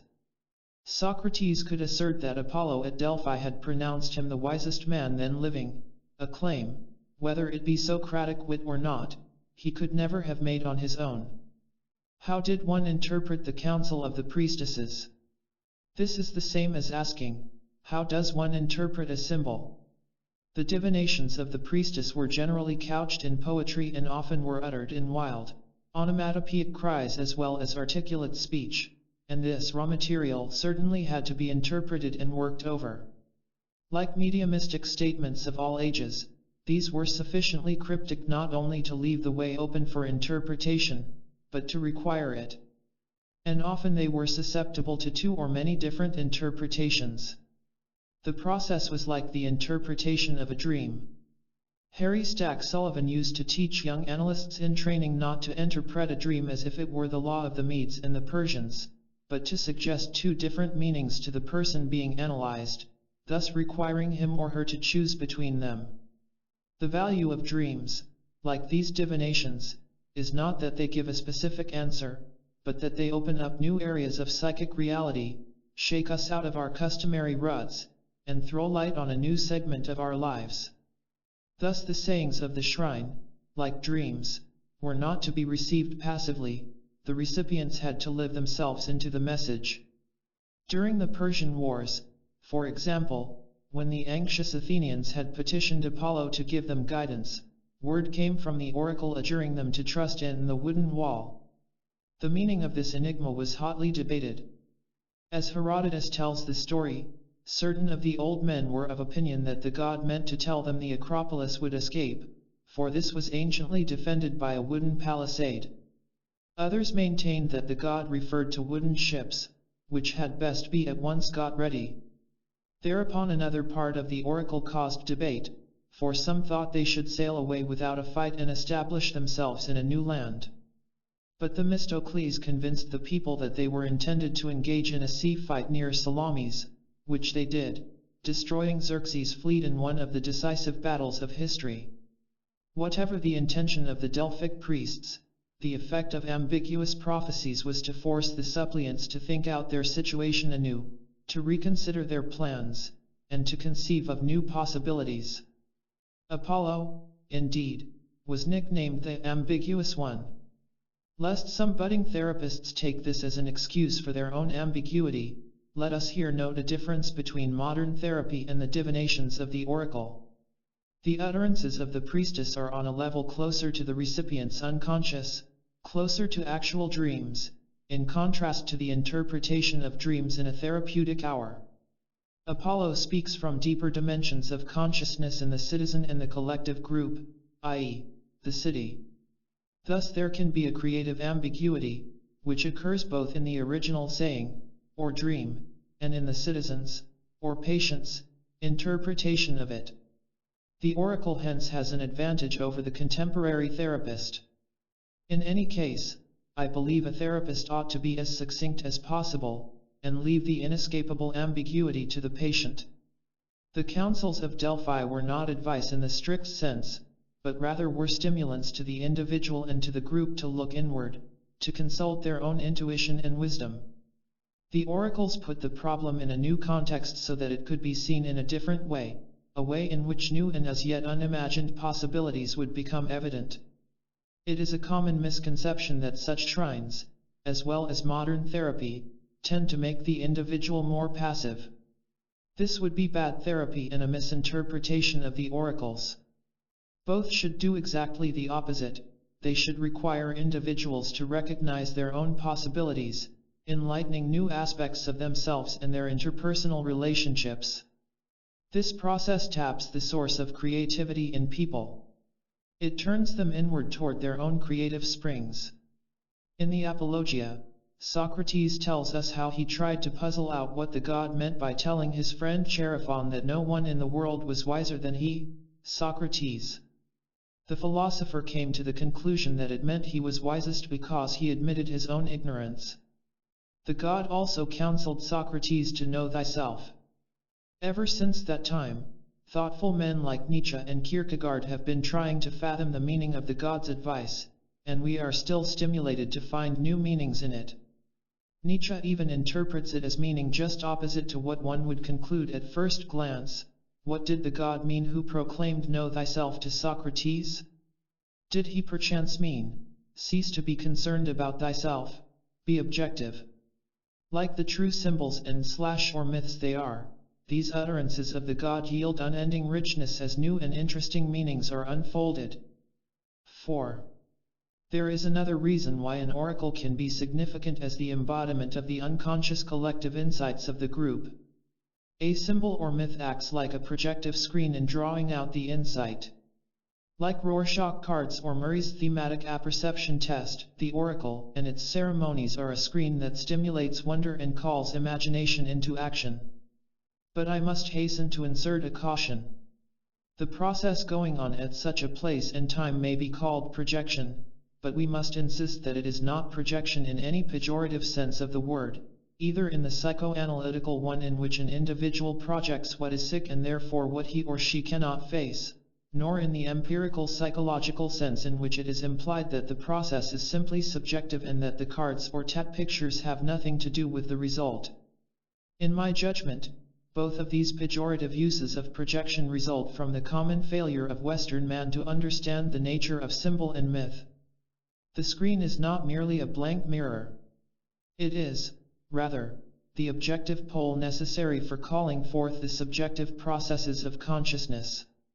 The Rorschach cards are definite and real forms of black and color, even though no one ever before has seen in them the things you or I may see in them. Such projection is in no sense a regression by definition or something less respectable than being able to say what you want to say in rational sentences without the cards. It is rather a legitimate and healthy exercise of imagination. This process goes on all the time in art. Paint and canvas are objective things that have powerful and existential influences on the artist in bringing out his or her ideas and visions.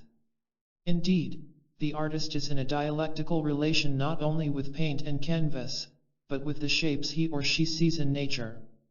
The poet and the musician are in a similar relationship with their inherited language and musical notes. The artist, the poet, and the musician dare to bring forth new forms, new kinds of vitality and meaning.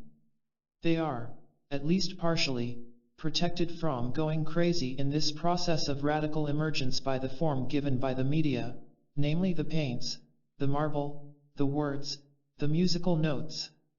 The shrine of Apollo at Delphi thus can most felicitously be seen as a communal symbol. We can postulate, then, that its insights come by a communal symbolic process involving both subjective and objective factors in a dialectical relation with each other. For anyone who authentically uses the oracle, new forms, new ideal possibilities, new ethical and religious structures may be born from levels of experience that underlie and transcend the individual's customary waking consciousness. We have noted that Plato calls this process the ecstasy of prophetic madness. Ecstasy is a time-honored method of transcending our ordinary consciousness and a way of helping us arrive at insights we could not attain otherwise.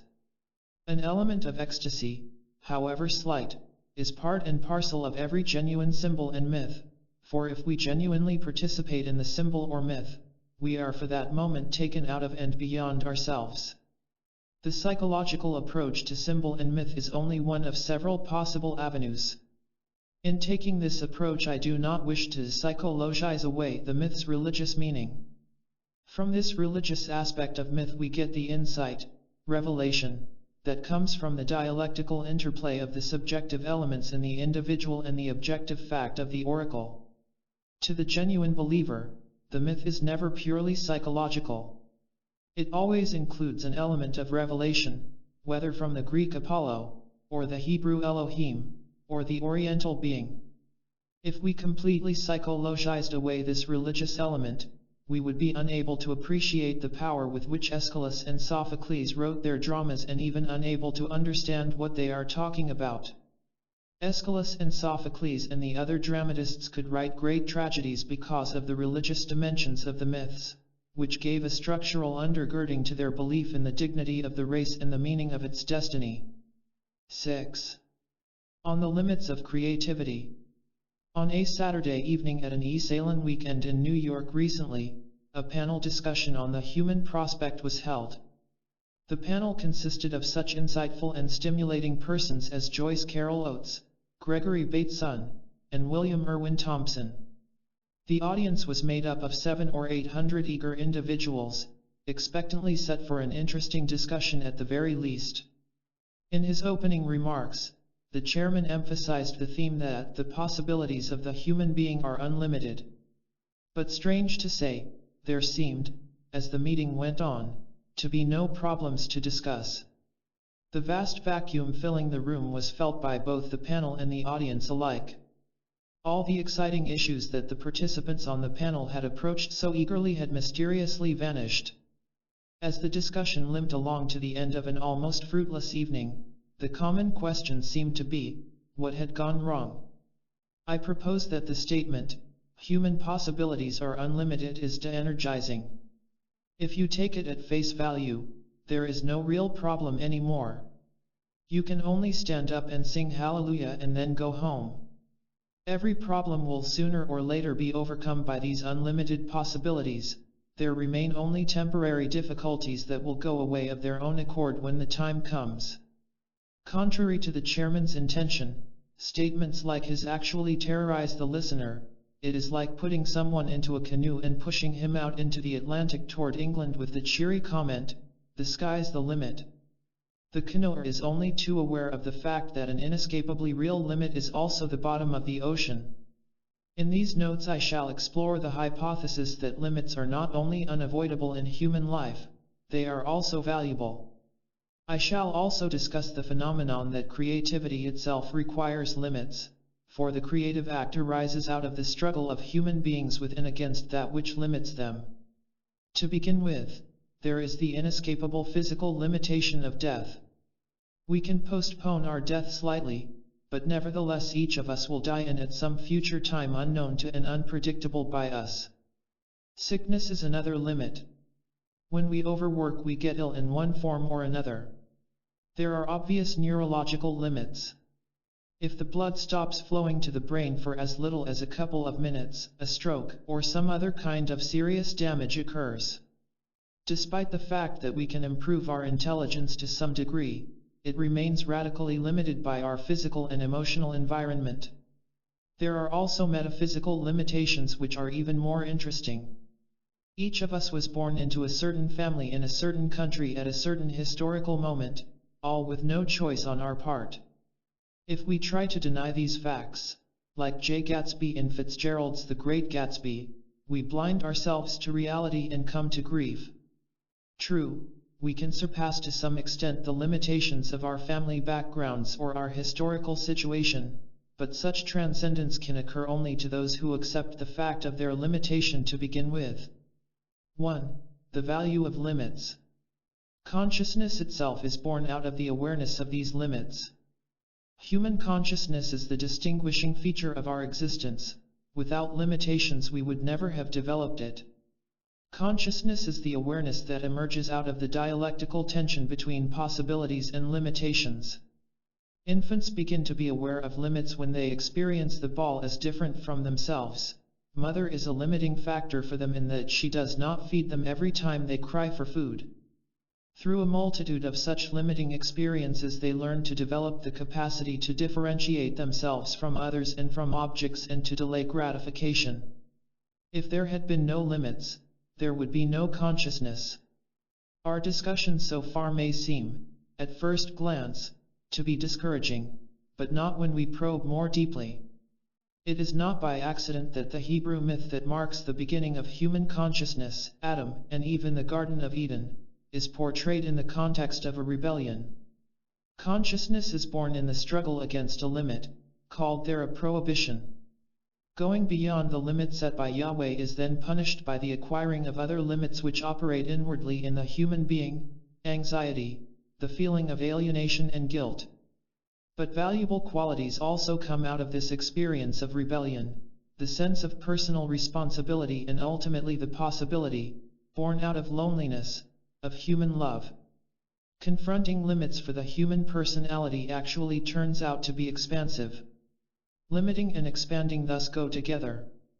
Alfred Adler proposed that civilization arose out of our physical limitations, or what Adler called inferiority. Tooth for tooth and claw for claw, men and women were inferior to the wild animals. In the struggle against these limitations for their survival, human beings evolved their intelligence. Heraclitus said, "Conflict is both king of all and father of all."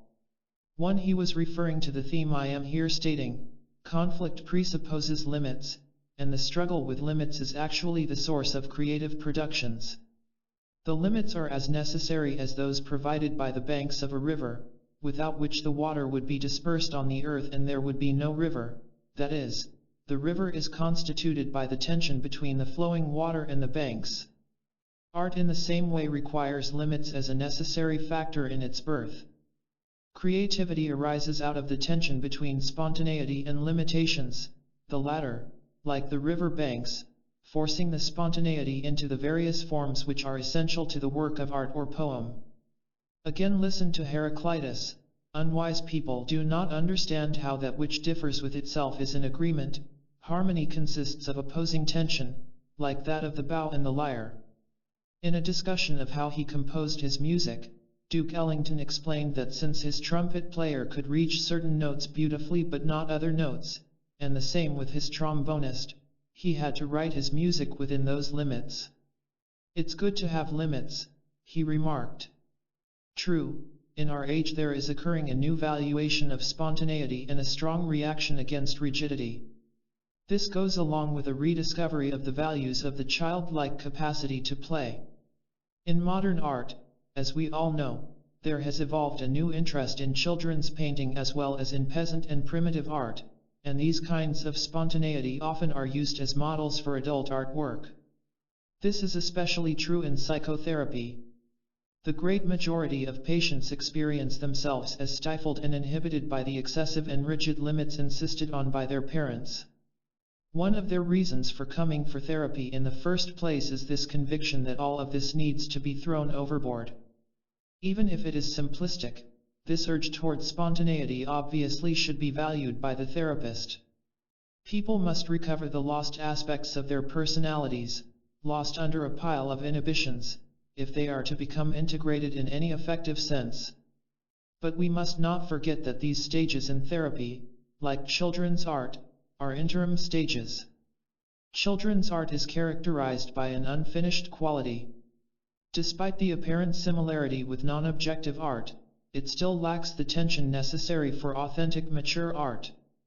It is a promise but not yet an achievement. Sooner or later the growing person's art must relate itself to the dialectic tension that comes out of confronting limits and is present in all forms of mature art. Michelangelo's writhing slaves, Van Gogh's fiercely twisting cypress trees, Cézanne's lovely yellow-green landscapes of southern France, reminding us of the freshness of eternal spring, these works have that spontaneity, but they also have the mature quality that comes from the absorption of tension. This makes them much more than interesting, it makes them great. The controlled and transcended tension present in the work of art is the result of the artist's successful struggle with and against limits. 2. Form as a limitation in creativity. The significance of limits in art is seen most clearly when we consider the question of form. Form provides the essential boundaries and structure for the creative act. It is no accident that the art critic Clive Bell, in his books about Cezanne, cites significant form as the key to understanding the great painter's work. Let us say I draw a rabbit on a blackboard. You say, there's a rabbit. In reality there is nothing at all on the blackboard except the simple line I have made, no protrusion, nothing three-dimensional, no indentation. It is the same blackboard as it was, and there can be no rabbit on it. You see only my chalk line, which may be infinitesimally narrow. This line limits the content. It says what space is within the picture and what is outside. It is a pure limiting to that particular form. The rabbit appears because you have accepted my communication that this space within the line is that which I wish to demarcate. There is in this limiting a non-material character, a spiritual character if you will, that is necessary in all creativity. Hence, form and, similarly, design, plan, and pattern all refer to a non-material meaning present in the limits. Our discussion of form demonstrates something else, that the object you see is a product both of your subjectivity and external reality. The form is born out of a dialectical relation between my brain, which is subjective, in me, and the object that I see external to me, which is objective. As Immanuel Kant insisted, we not only know the world, but the world at the same time conforms to our ways of knowing. Incidentally, note the word conform. The world forms itself with, it takes on our forms. The trouble begins whenever anyone dogmatically sets himself or herself up to defend either extreme. On the one hand, when an individual insists on his or her own subjectivity and follows exclusively his or her own imagination, we have a person whose flights of fancy may be interesting but who never really relates to the objective world. When, on the other hand, an individual insists that there is nothing there except empirical reality, we have a technologically minded person who would impoverish and oversimplify his or her and our lives. Our perception is determined by our imagination as well as by the empirical facts of the outside world. Speaking of poetry, Coleridge distinguished between two kinds of form. One is external to the poet, the mechanical form, let us say, of the sonnet. This consists of an arbitrary agreement that the sonnet will consist of 14 lines in a certain pattern. The other kind of form is organic. This is inner form. It comes from the poet, and consists of the passion he or she puts into the poem. The organic aspect of form causes it to grow on its own. It speaks to us down through the ages, revealing new meaning to each generation. Centuries later we may find meaning in it that even the author did not know was there. When you write a poem, you discover that the very necessity of fitting your meaning into such and such a form requires you to search in your imagination for new meanings. You reject certain ways of saying it, you select others, always trying to form the poem again. In your forming, you arrive at new and more profound meanings than you had even dreamed of. Form is not a mere lopping off of meaning that you don't have room to put into your poem, it is an aid to finding new meaning, a stimulus to condensing your meaning, to simplifying and purifying it, and to discovering on a more universal dimension the essence you wish to express. How much meaning Shakespeare could put into his plays because they were written in blank verse rather than prose, or his sonnets because they were 14 lines. In our day the concept of form is often attacked because of its relation to formality and formalism, both of which, so we are told, are to be avoided like the plague. I agree that in transitional times like our own, when honesty of style is difficult to come by, formalism and formality should be required to demonstrate their authenticity. But in the attack on these often bastardized kinds of formalism, it is not form itself that is being accused, but special kinds of form, generally the conformist, dead kinds, which actually do lack an inner, organic vitality. We should remember, moreover, that all spontaneity carries with it its own form. Anything expressed in language, for example, carries the forms given to it by that language. How different a poem originally written in English sounds when translated into the exquisite music of the French language or into the profound and powerful sentiments of the German language. Another example is the rebellion in the name of spontaneity against picture frames, as shown in those paintings that reach out over their frames, dramatically breaking the latter's two limiting boundaries. This act borrows its spontaneous power from the assumption of a frame to start with. The juxtaposition of spontaneity and form are, of course, present all through human history. It is the ancient but ever-modern struggle of the Dionysian versus the Apollonian. In transitional periods this dichotomy comes completely out in the open since old forms do have to be transcended. I can, therefore, understand the rebellion in our day against form and limits as expressed in the cry "We have unlimited potentialities." But when these movements try to throw form or limits out entirely, they become self-destructive and non-creative. Never is form itself superseded so long as creativity endures. If form were to vanish, spontaneity would vanish with it. 3. Imagination and form. Imagination is the outreaching of mind. It is the individual's capacity to accept the bombardment of the conscious mind with ideas, impulses, images, and every other sort of psychic phenomena welling up from the preconscious. It is the capacity to dream dreams and see visions, to consider diverse possibilities, and to endure the tension involved in holding these possibilities before one's attention. Imagination is casting off mooring ropes, taking one's chances that there will be new mooring posts in the vastness ahead. In creative endeavors the imagination operates in juxtaposition with form. When these endeavors are successful, it is because imagination infuses form with its own vitality. The question is, how far can we let our imagination loose? Can we give it rein? Dare to think the unthinkable? Dare to conceive of, and move among, new visions? At such times we face the danger of losing our orientation, the danger of complete isolation. Will we lose our accepted language, which makes communication possible in a shared world? Will we lose the boundaries that enable us to orient ourselves to what we call reality? This, again, is the problem of form or, stated differently, the awareness of limits. Psychologically speaking, this is experienced by many people as psychosis. Hence some psychotics walk close to the wall in hospitals. They keep oriented to the edges, always preserving their localization in the external environment. Having no localization inwardly, they find it especially important to retain whatever outward localization is available. As director of a large mental hospital in Germany which received many brain-injured soldiers during the war, Dr. Kurt Goldstein found that these patients suffered radical limitation of their capacities for imagination. He observed that they had to keep their closets in rigid array, shoes always placed in just this position, shirts hung in just that place.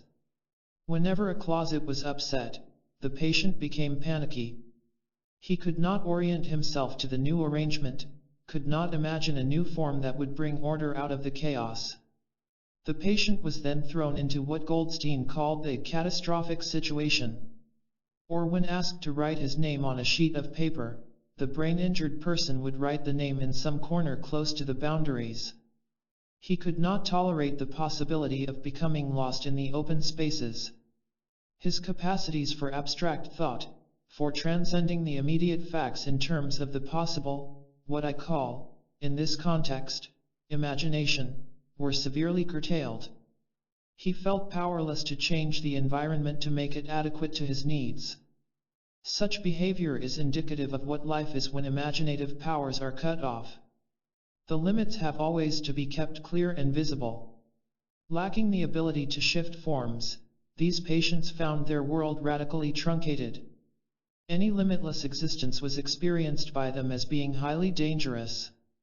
Not brain-injured, you and I nevertheless can experience a similar anxiety in the reverse situation, that is, in the creative act.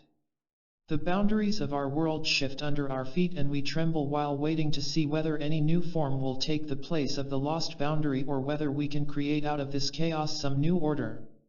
As imagination gives vitality to form, form keeps imagination from driving us into psychosis. This is the ultimate necessity of limits. Artists are the ones who have the capacity to see original visions.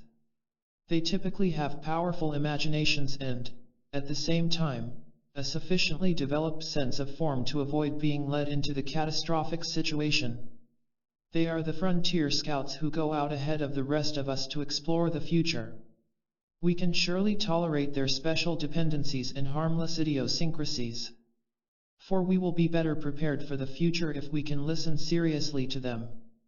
There is a curiously sharp sense of joy, or perhaps better expressed, a sense of mild ecstasy, that comes when you find the particular form required by your creation. Let us say you have been puzzling about it for days when suddenly you get the insight that unlocks the door, you see how to write that line, what combination of colors is needed in your picture, how to form that theme you may be writing for a class, or you hit upon the theory to fit your new facts. I have often wondered about this special sense of joy, it so often seems out of proportion to what actually has happened. I may have worked at my desk morning after morning trying to find a way to express some important idea.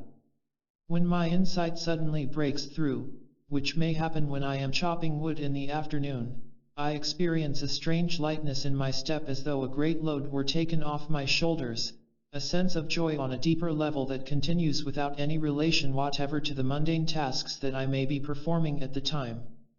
It cannot be just that the problem at hand has been answered. That generally brings only a sense of relief. What is the source of this curious pleasure? I propose that it is the experience of this is the way things are meant to be. If only for that moment, we participate in the myth of creation. Order comes out of disorder, form out of chaos, as it did in the creation of the universe. The sense of joy comes from our participation, no matter how slight, in being as such. The paradox is that at that moment we also experience more vividly our own limitations. We discover the amor fati that Nietzsche writes about, the love of one's fate. No wonder it gives a sense of ecstasy. 7. Passion for form.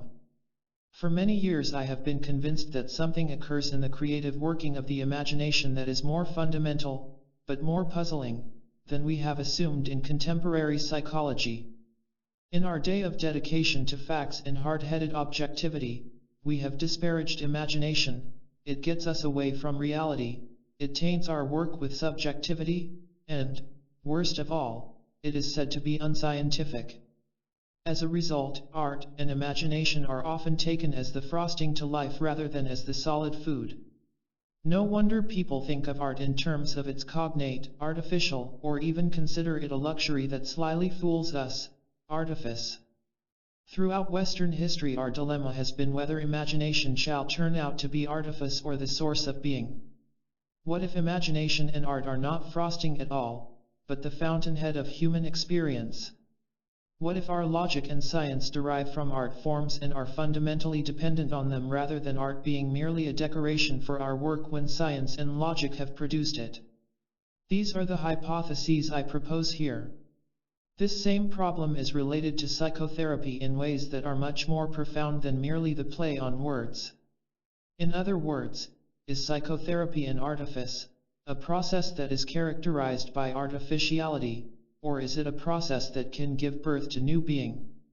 1. Pondering these hypotheses, I brought data to my aid from the dreams of persons in therapy. By dreaming, persons in analysis, I saw, are doing something on a level quite below that of psychodynamics. They are struggling with their world, to make sense out of nonsense, meaning out of chaos, coherence out of conflict. They are doing it by imagination, by constructing new forms and relationships in their world, and by achieving through proportion and perspective a world in which they can survive and live with some meaning. Here is a simple dream. It was related by an intelligent man who seems younger than his 30 years, coming from a culture where fathers have considerable authority. I was in the sea playing with some large porpoises. I like porpoises and wanted these to be like pets. Then I began to get afraid, thinking that the big porpoises would hurt me. I went out of the water, on the shore, and now I seem to be a cat hanging by its tail from a tree. The cat is curled up in a teardrop form, but its eyes are big and seductive, one of them winking. A porpoise comes up, and, like a father cajoling a youngster out of bed with "get up and get going," it hits the cat lightly. The cat then becomes afraid with a real panic and bounds off in a straight line into the higher rocks, away from the sea. Let us put aside such obvious symbols as the big porpoises being father and so on, symbols that are almost always confused with symptoms. I ask you to take the dream as an abstract painting, to look at it as pure form and motion. We see first a smallish form, namely the boy, playing with the larger forms, the porpoises. Imagine the former as a small circle, and the latter as large circles. The playing movement conveys a kind of love in the dream, which we could express by lines toward each other converging in the play. In the second scene we see the smaller form, the boy in his fright, moving in a line out of the sea and away from the larger forms. The third scene shows the smaller form as a cat, now in an elliptical, tear-like form, the coyness of the cat's eyes being seductive. The big form now coming toward the cat moves into the cajoling act, and the lines here, it seems to me, would be confused. This is a typical neurotic phase consisting of the dreamer trying to resolve his relationship with his father and the world. And, of course, it does not work. The fourth and last scene is the panic in which the smaller form, the cat, moves rapidly out of the scene. It dashes toward the higher rocks. The motion is in a straight line off the canvas. The whole dream can be seen as an endeavor through form and motion to resolve this young man's relationship, in its love and its fear, to his father and father figures. The resolution is a vivid failure. But the painting or play, Ionesco-like though it be, shows like many a contemporary drama the vital tension in the irresolution of conflict. Therapeutically speaking, the patient is certainly facing his conflicts, albeit he can at the moment do nothing but flee.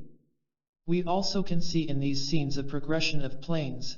First, the plane of the sea, second, the higher plane of the land with the tree, and third, the highest plane of all, namely the rocks on the mountain to which the cat leaps. These may be conceived as higher levels of consciousness to which the dreamer climbs. This expansion of consciousness may represent an important gain for the patient even though in the dream the actual resolution of the problem is a failure. When we turn such a dream into an abstract painting, we are on a deeper level than psychodynamics. I do not mean we should leave out the contents of the dreams of our patients. I mean we should go beyond contents to the ground forms. We shall then be dealing with basic forms that only later, and derivatively, become formulations. From the most obvious viewpoint, the son is trying to work out a better relationship with his father, to be accepted as a comrade, let us say. But on a deeper level he is trying to construct a world that makes sense, that has space and motion and keeps these in some proportion, a world that he can live in. You can live without a father who accepts you, but you cannot live without a world that makes some sense to you. Symbol in this sense no longer means symptom. As I have pointed out elsewhere, one symbol returns to its original and root meaning of drawing together, symbolon. The problem, the neurosis, and its elements, is described by the antonym of symbolic, namely diabolic, diabolon, pulling apart. Dreams are par excellence the realm of symbols and myths.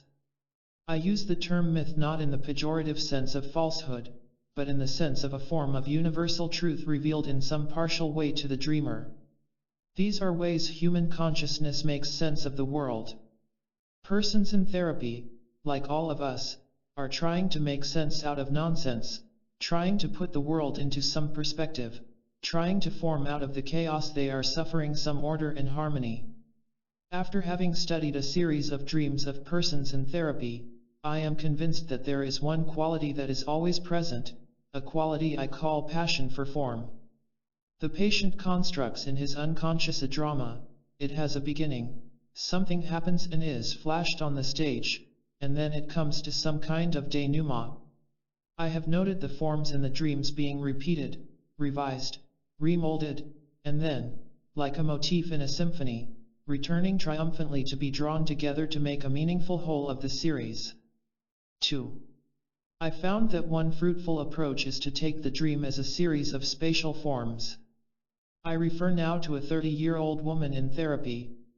In one stage in her dreams, a female character, for example, would move onto the stage of the dream, then another female would enter, a male would appear, the females would exit together. This kind of movement in space occurred in the lesbian period of this particular person's analysis. In later dreams she, the patient, would enter, then the female, who was present, would exit, a man would enter and he would sit beside her. I began to see a curious geometric communication, a progression of spatial forms. Perhaps the meaning of her dreams, and the progress of her analysis, could be better understood by how she constructed these forms moving in space, of which she was quite unaware, than in what she verbalized about her dreams. Then I began to notice the presence of triangles in this person's dreams. First, in her dreams referring to her infantile period, it was the triangle of father, mother, and baby. In what I took to be her adolescent phase, the triangle was composed of 2 women and a man, and she, as one of the women, moved in space toward the man. Then after some months of analysis, in a lesbian phase, the triangle consisted of 2 women and a man with the 2 women standing together. In a still later period the triangles turned into rectangles, 2 men were in the dream with 2 women, assumedly her boyfriend, herself, her mother, and her father. Her development then became a process of working through rectangles to form eventually a new triangle, her man, herself, and a child. These dreams occurred in the middle and later parts of the analysis. That the symbol of the triangle is fundamental can be seen by the fact that it refers to a number of different levels simultaneously. A triangle has 3 lines. It has the lowest possible number of straight lines required to make a geometric form that has content. This is the mathematical, pure form level. The triangle is fundamental in early, Neolithic art, Vide designs on the vases of this period. This is the aesthetic level. It is present in science. Triangulation is the way the Egyptians figured their relation to the stars. The triangle is the basic symbol in medieval philosophy and theology, vide the Trinity. It is fundamental in Gothic art, a graphic example of which is Mont Saint-Michel, the triangle of rock rising from the sea capped by the Gothic triangle of man-built architecture which, in Rouen, ends in a pinnacle pointing toward heaven, a magnificent art form in which we have the triangle of nature, man, and God. And finally, psychologically speaking, we have the basic human triangle, man, woman, and child. The importance of forms is revealed in the inescapable unity of the body with the world. The body is always a part of the world. I sit on this chair, the chair is on a floor in this building, and the building, in turn, rests on the mountain of stone that is Manhattan Island. Whenever I walk, my body is interrelated with the world in which and on which I take my steps. This presupposes some harmony between body and world. We know from physics that the earth rises infinitesimally to meet my step, as any 2 bodies attract each other. The balance essential in walking is one that is not solely in my body, it can be understood only as a relationship of my body to the ground on which it stands and walks. The earth is there to meet each foot as it falls, and the rhythm of my walking depends on my faith that the earth will be there. Our active need for form is shown in the fact that we automatically construct it in an infinite number of ways. The mime Marcel Marceau stands upon the stage impersonating a man taking his dog out for a walk. Marceau's arm is outstretched as though holding the dog's leash. As his arm jerks back and forth, everyone in the audience sees the dog straining at the leash to sniff this or that in the bushes. Indeed, the dog and the leash are the most real parts of the scene, even though there is no dog and no leash on the stage at all. Only part of the gestalt is there, the man Marceau and his arm. The rest is entirely supplied by our imagination as viewers. The incomplete gestalt is completed in our fantasy. Another mime, Jean-Louis Barrault, who plays a deaf-mute in the film Les Enfants du Paradis, goes through the whole account of the man who has had his pocket picked in the crowd. He makes one movement for the fat stomach of the victim, another movement for the dour expression of the companion, and so on until we have a vivid picture of the entire event of the pickpocketing. But not a word has been spoken. There is only a mime making a few artful motions. All of the gaps are automatically filled by our imagination. The human imagination leaps to form the whole, to complete the scene in order to make sense of it. The instantaneous way this is done shows how we are driven to construct the remainder of the scene. To fill the gaps is essential if the scene is to have meaning. That we may do this in misleading ways, at times in neurotic or paranoid ways, does not gainsay the central point. Our passion for form expresses our yearning to make the world adequate to our needs and desires, and, more important, to experience ourselves as having significance.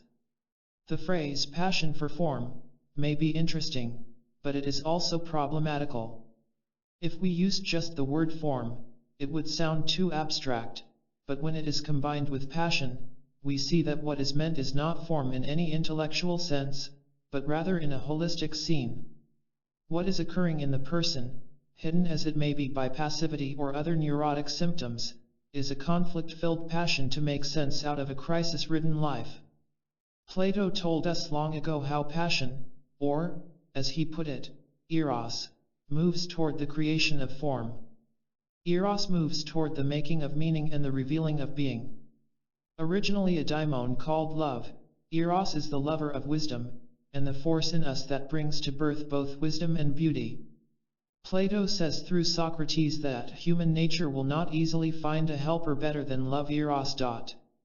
All creation or passage of non-being into being is poetry or making, Plato writes, and the processes of all art are creative, and the masters of arts are all poets or makers. Through eros or the passion of love, which is daimonic and constructive at the same time, Plato looks forward to at last the vision of a single science, which is the science of beauty everywhere. Thus the mathematicians and physicists talk about the elegance of a theory. Utility is subsumed as part of the character of being beautiful.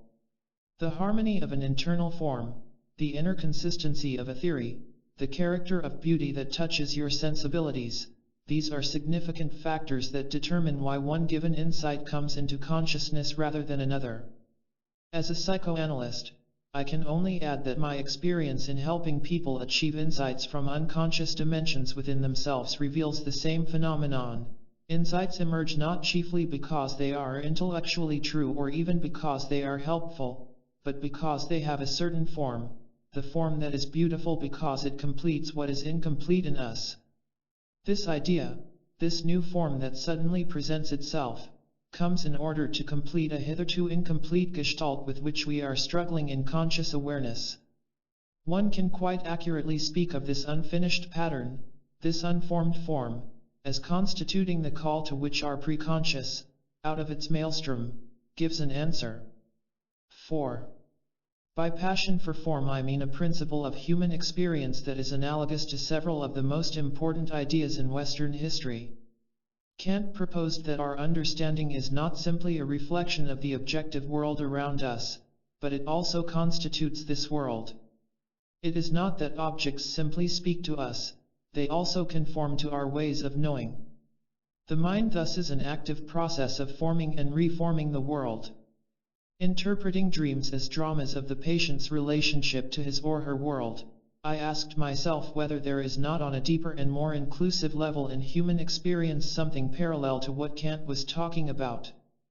That is it not only our intellectual understanding that plays a role in our forming and reforming the world in the process of knowing it, but do not imagination and emotions also play a critical role? It must be the totality of ourselves that understands, not simply reason. And it is the totality of ourselves that fashions the images to which the world conforms. Not only does reason form and reform the world, but the preconscious, with its impulses and needs, does so also, and does so on the basis of wish and intentionality. Human beings not only think but feel and will as they make form in their world. This is why I use the word passion, the sum of erotic and dynamic tendencies, in the phrase passion for form. Persons in therapy, or anybody for that matter, are not simply engaged in knowing their world. What they are engaged in is a passionate reforming of their world by virtue of their interrelationship with it. This passion for form is a way of trying to find and constitute meaning in life. And this is what genuine creativity is. Imagination, broadly defined, seems to me to be a principle in human life underlying even reason, for the rational functions, according to our definitions, can lead to understanding, can participate in the constituting of reality, only as they are creative. Creativity is thus involved in our every experience as we try to make meaning in our self-world relationship. Philosopher Alfred North Whitehead also speaks in effect of this passion for form. Whitehead has constructed a philosophy based not on reason alone, but one that includes what he calls feeling. By feeling he does not mean simply affect. As I understand it, he means the total capacity of the human organism to experience his or her world. Whitehead reformulates Descartes' original principle as follows. Descartes was wrong when he said cogito, ergo sum, I think, therefore I am. It is never bare thought or bare existence that we are aware of. I find myself rather as essentially a unity of emotions, of enjoyment, of hopes, of fears, of regrets, valuations of alternatives, decisions. All of these are subjective reactions to my environment as I am active in my nature. My unity, which is Descartes I am, is my process of shaping this welter of material into a consistent pattern of feelings. What I am calling passion for form is, if I understand Whitehead aright, a central aspect of what he is describing as the experience of identity. I am able to shape feelings, sensibilities, enjoyments, hopes into a pattern that makes me aware of myself as man or woman. But I cannot shape them into a pattern as a purely subjective act. I can do it only as I am related to the immediate objective world in which I live. Passion can destroy the self. But this is not passion for form, it is passion gone berserk. Passion obviously can be diabolic as well as symbolic, it can deform as well as form, it can destroy meaning and produce chaos again. When sexual powers emerge in puberty, passion often does destroy form temporarily. But sex also has great creative potentialities precisely because it is passion. Unless one's development is radically pathological, there will also occur in the adolescent a growth toward a new form, in manhood or womanhood, in contrast to his or her previous state as girl or boy. 5. The urgent need in everyone to give form to his or her life can be illustrated by the case of a young man who consulted with me when I was writing this chapter. He was the only son in a professional family where his mother and father had quarreled and had fought almost continuously, according to his memory, since he was born. He had never been able to concentrate or apply himself to his studies in school.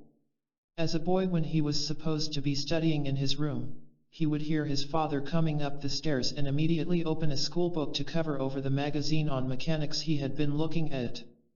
He recalled that his father, a successful but apparently very cold man, had often promised to take him on various trips as a reward if he successfully got through his schoolwork. But none of those trips ever materialized. His mother had made him her confidant, covertly supporting him in his conflicts with his father. He and his mother used to sit out in the backyard summer evenings talking until late at night. They were partners, they grooved together, as he put it. His father exercised pull to get him accepted into college in another part of the country, but the young man spent 3 months there, never going out of his room until his father came to fetch him home. Living at home, he worked as a carpenter, and later as a construction worker in the Peace Corps. He then came to New York, where he supported himself as a plumber, doing sculpture on the side, until by a kind of lucky accident he got a job as instructor in crafts at a university an hour outside the city. But in his job he was unable to assert himself or to talk clearly and directly to either students or faculty. He was overawed by the young Ivy League graduates on the faculty who monopolized faculty meetings with their chatter, which he felt was pompous and artificial. In this dazed and ineffectual state, he first began work with me. I found him an unusually sensitive person, generous, talented. He gave me a wire-sculptured figure he had made in my waiting room, which I found delightful. He was seriously withdrawn and apparently accomplishing practically nothing in his job or life. We worked together a couple of times a week for most of a year, in which time he made unusually commendable progress in his interpersonal relationships. He now worked effectually and had entirely overcome his neurotic awe of fellow faculty members. He and I agreed that since he was now functioning actively and well, we would stop our work for the time being. We were both aware, however, that we had never been able to explore adequately his relationship with his mother. He came back a year later. He had married in the meantime, but this did not seem to present any special problems. What cued off the present impasse was a visit he and his wife had made the previous month to his mother, who by that time was in a mental hospital. They found her sitting by the nurse's desk in the corridor waiting for her cigarette. She went into her room to talk with them, but soon came out again to continue waiting out the hour until the time for her rationed cigarette. Coming back on the train, the young man was very depressed. He had known theoretically about his mother's increasingly senile condition, but was unable to make emotional sense of it. His withdrawn, apathetic state was similar to but also different from his condition the first time he had come. He was now able to communicate with me directly and openly. His problem was localized, specific, in contrast to the generalized daze he had been suffering from the first time he came. His relationship to his mother was in chaos. In that segment of his life he felt no form at all, only a gnawing confusion. After our first session the daze he was underlifted, but the problem remained. This is often the function of communication in the therapeutic hour. It enables the person to overcome his or her sense of alienation from the human kind. But it does not suffice in itself for a genuine experience of new form. It assuages, but it doesn't produce the new form. An overcoming of the chaos on a deeper level is required, and this can only be done with some kind of insight. In this second hour we reviewed at length his mother's attachment to him and the understandable upset he would feel at her present condition, even though he had known it had been coming on for years. She had privately made him the crown prince. I pointed out that she had been a powerful woman in these fights with his father, that she had wooed him away from his father and had exploited him in her endeavors to defeat his father. In contrast to his illusion that they had been partners or that they had grooved, he actually had been a hostage, a little person used in much bigger battles. When he mentioned his surprise at seeing these things, he brought to my mind a story, which I told him. A man was selling hamburgers allegedly made of rabbit meat at an amazingly low price. When people asked him how he did it, he admitted that he was using some horse meat. But when this did not suffice as an explanation, he confessed it was 50% horse meat and 50% rabbit meat. When they continued to ask him what he meant, he stated, 1 rabbit to 1 horse. The graphic image of the rabbit and horse gave him a powerful aha experience, much greater than any he would have gotten from an intellectual explanation. He continued to marvel at his being the rabbit, not in any derogatory sense, but with the felt realization of how helpless he must have been in his childhood. A heavy load of guilt and previously unexpressible hostility was lifted off his back. The image gave him a way of getting at long last to his negative feelings toward his mother. Many details of his background now fell into place, and he seemed to be able to cut the psychological umbilical cord which he previously did not know existed. Curiously, Persons in such situations give the impression of having had all along the necessary strength at hand to make these changes. It was just a matter of waiting for the sun of order to melt away the fog of confusion, to change the metaphor into Delphic oracle terms. The passion in his example is shown by the alacrity with which he grasped this insight and by the immediacy with which he reformed his psychological world. He gave the impression, which again is typical for the experience, of having stored up the strength at previous stages until it was finally possible, on getting the right piece of the jigsaw puzzle, to suddenly seize that strength and exercise it.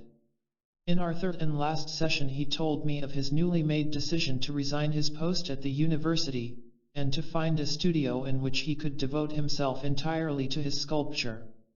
The communication with me in the first session may be seen as the preliminary step in this creative process. Then came the aha experience as the needed insight, preferably as an image, is born in the individual's consciousness. The third step is the making of the decisions, which the young man did between the second and third sessions, as a result of the newly achieved form.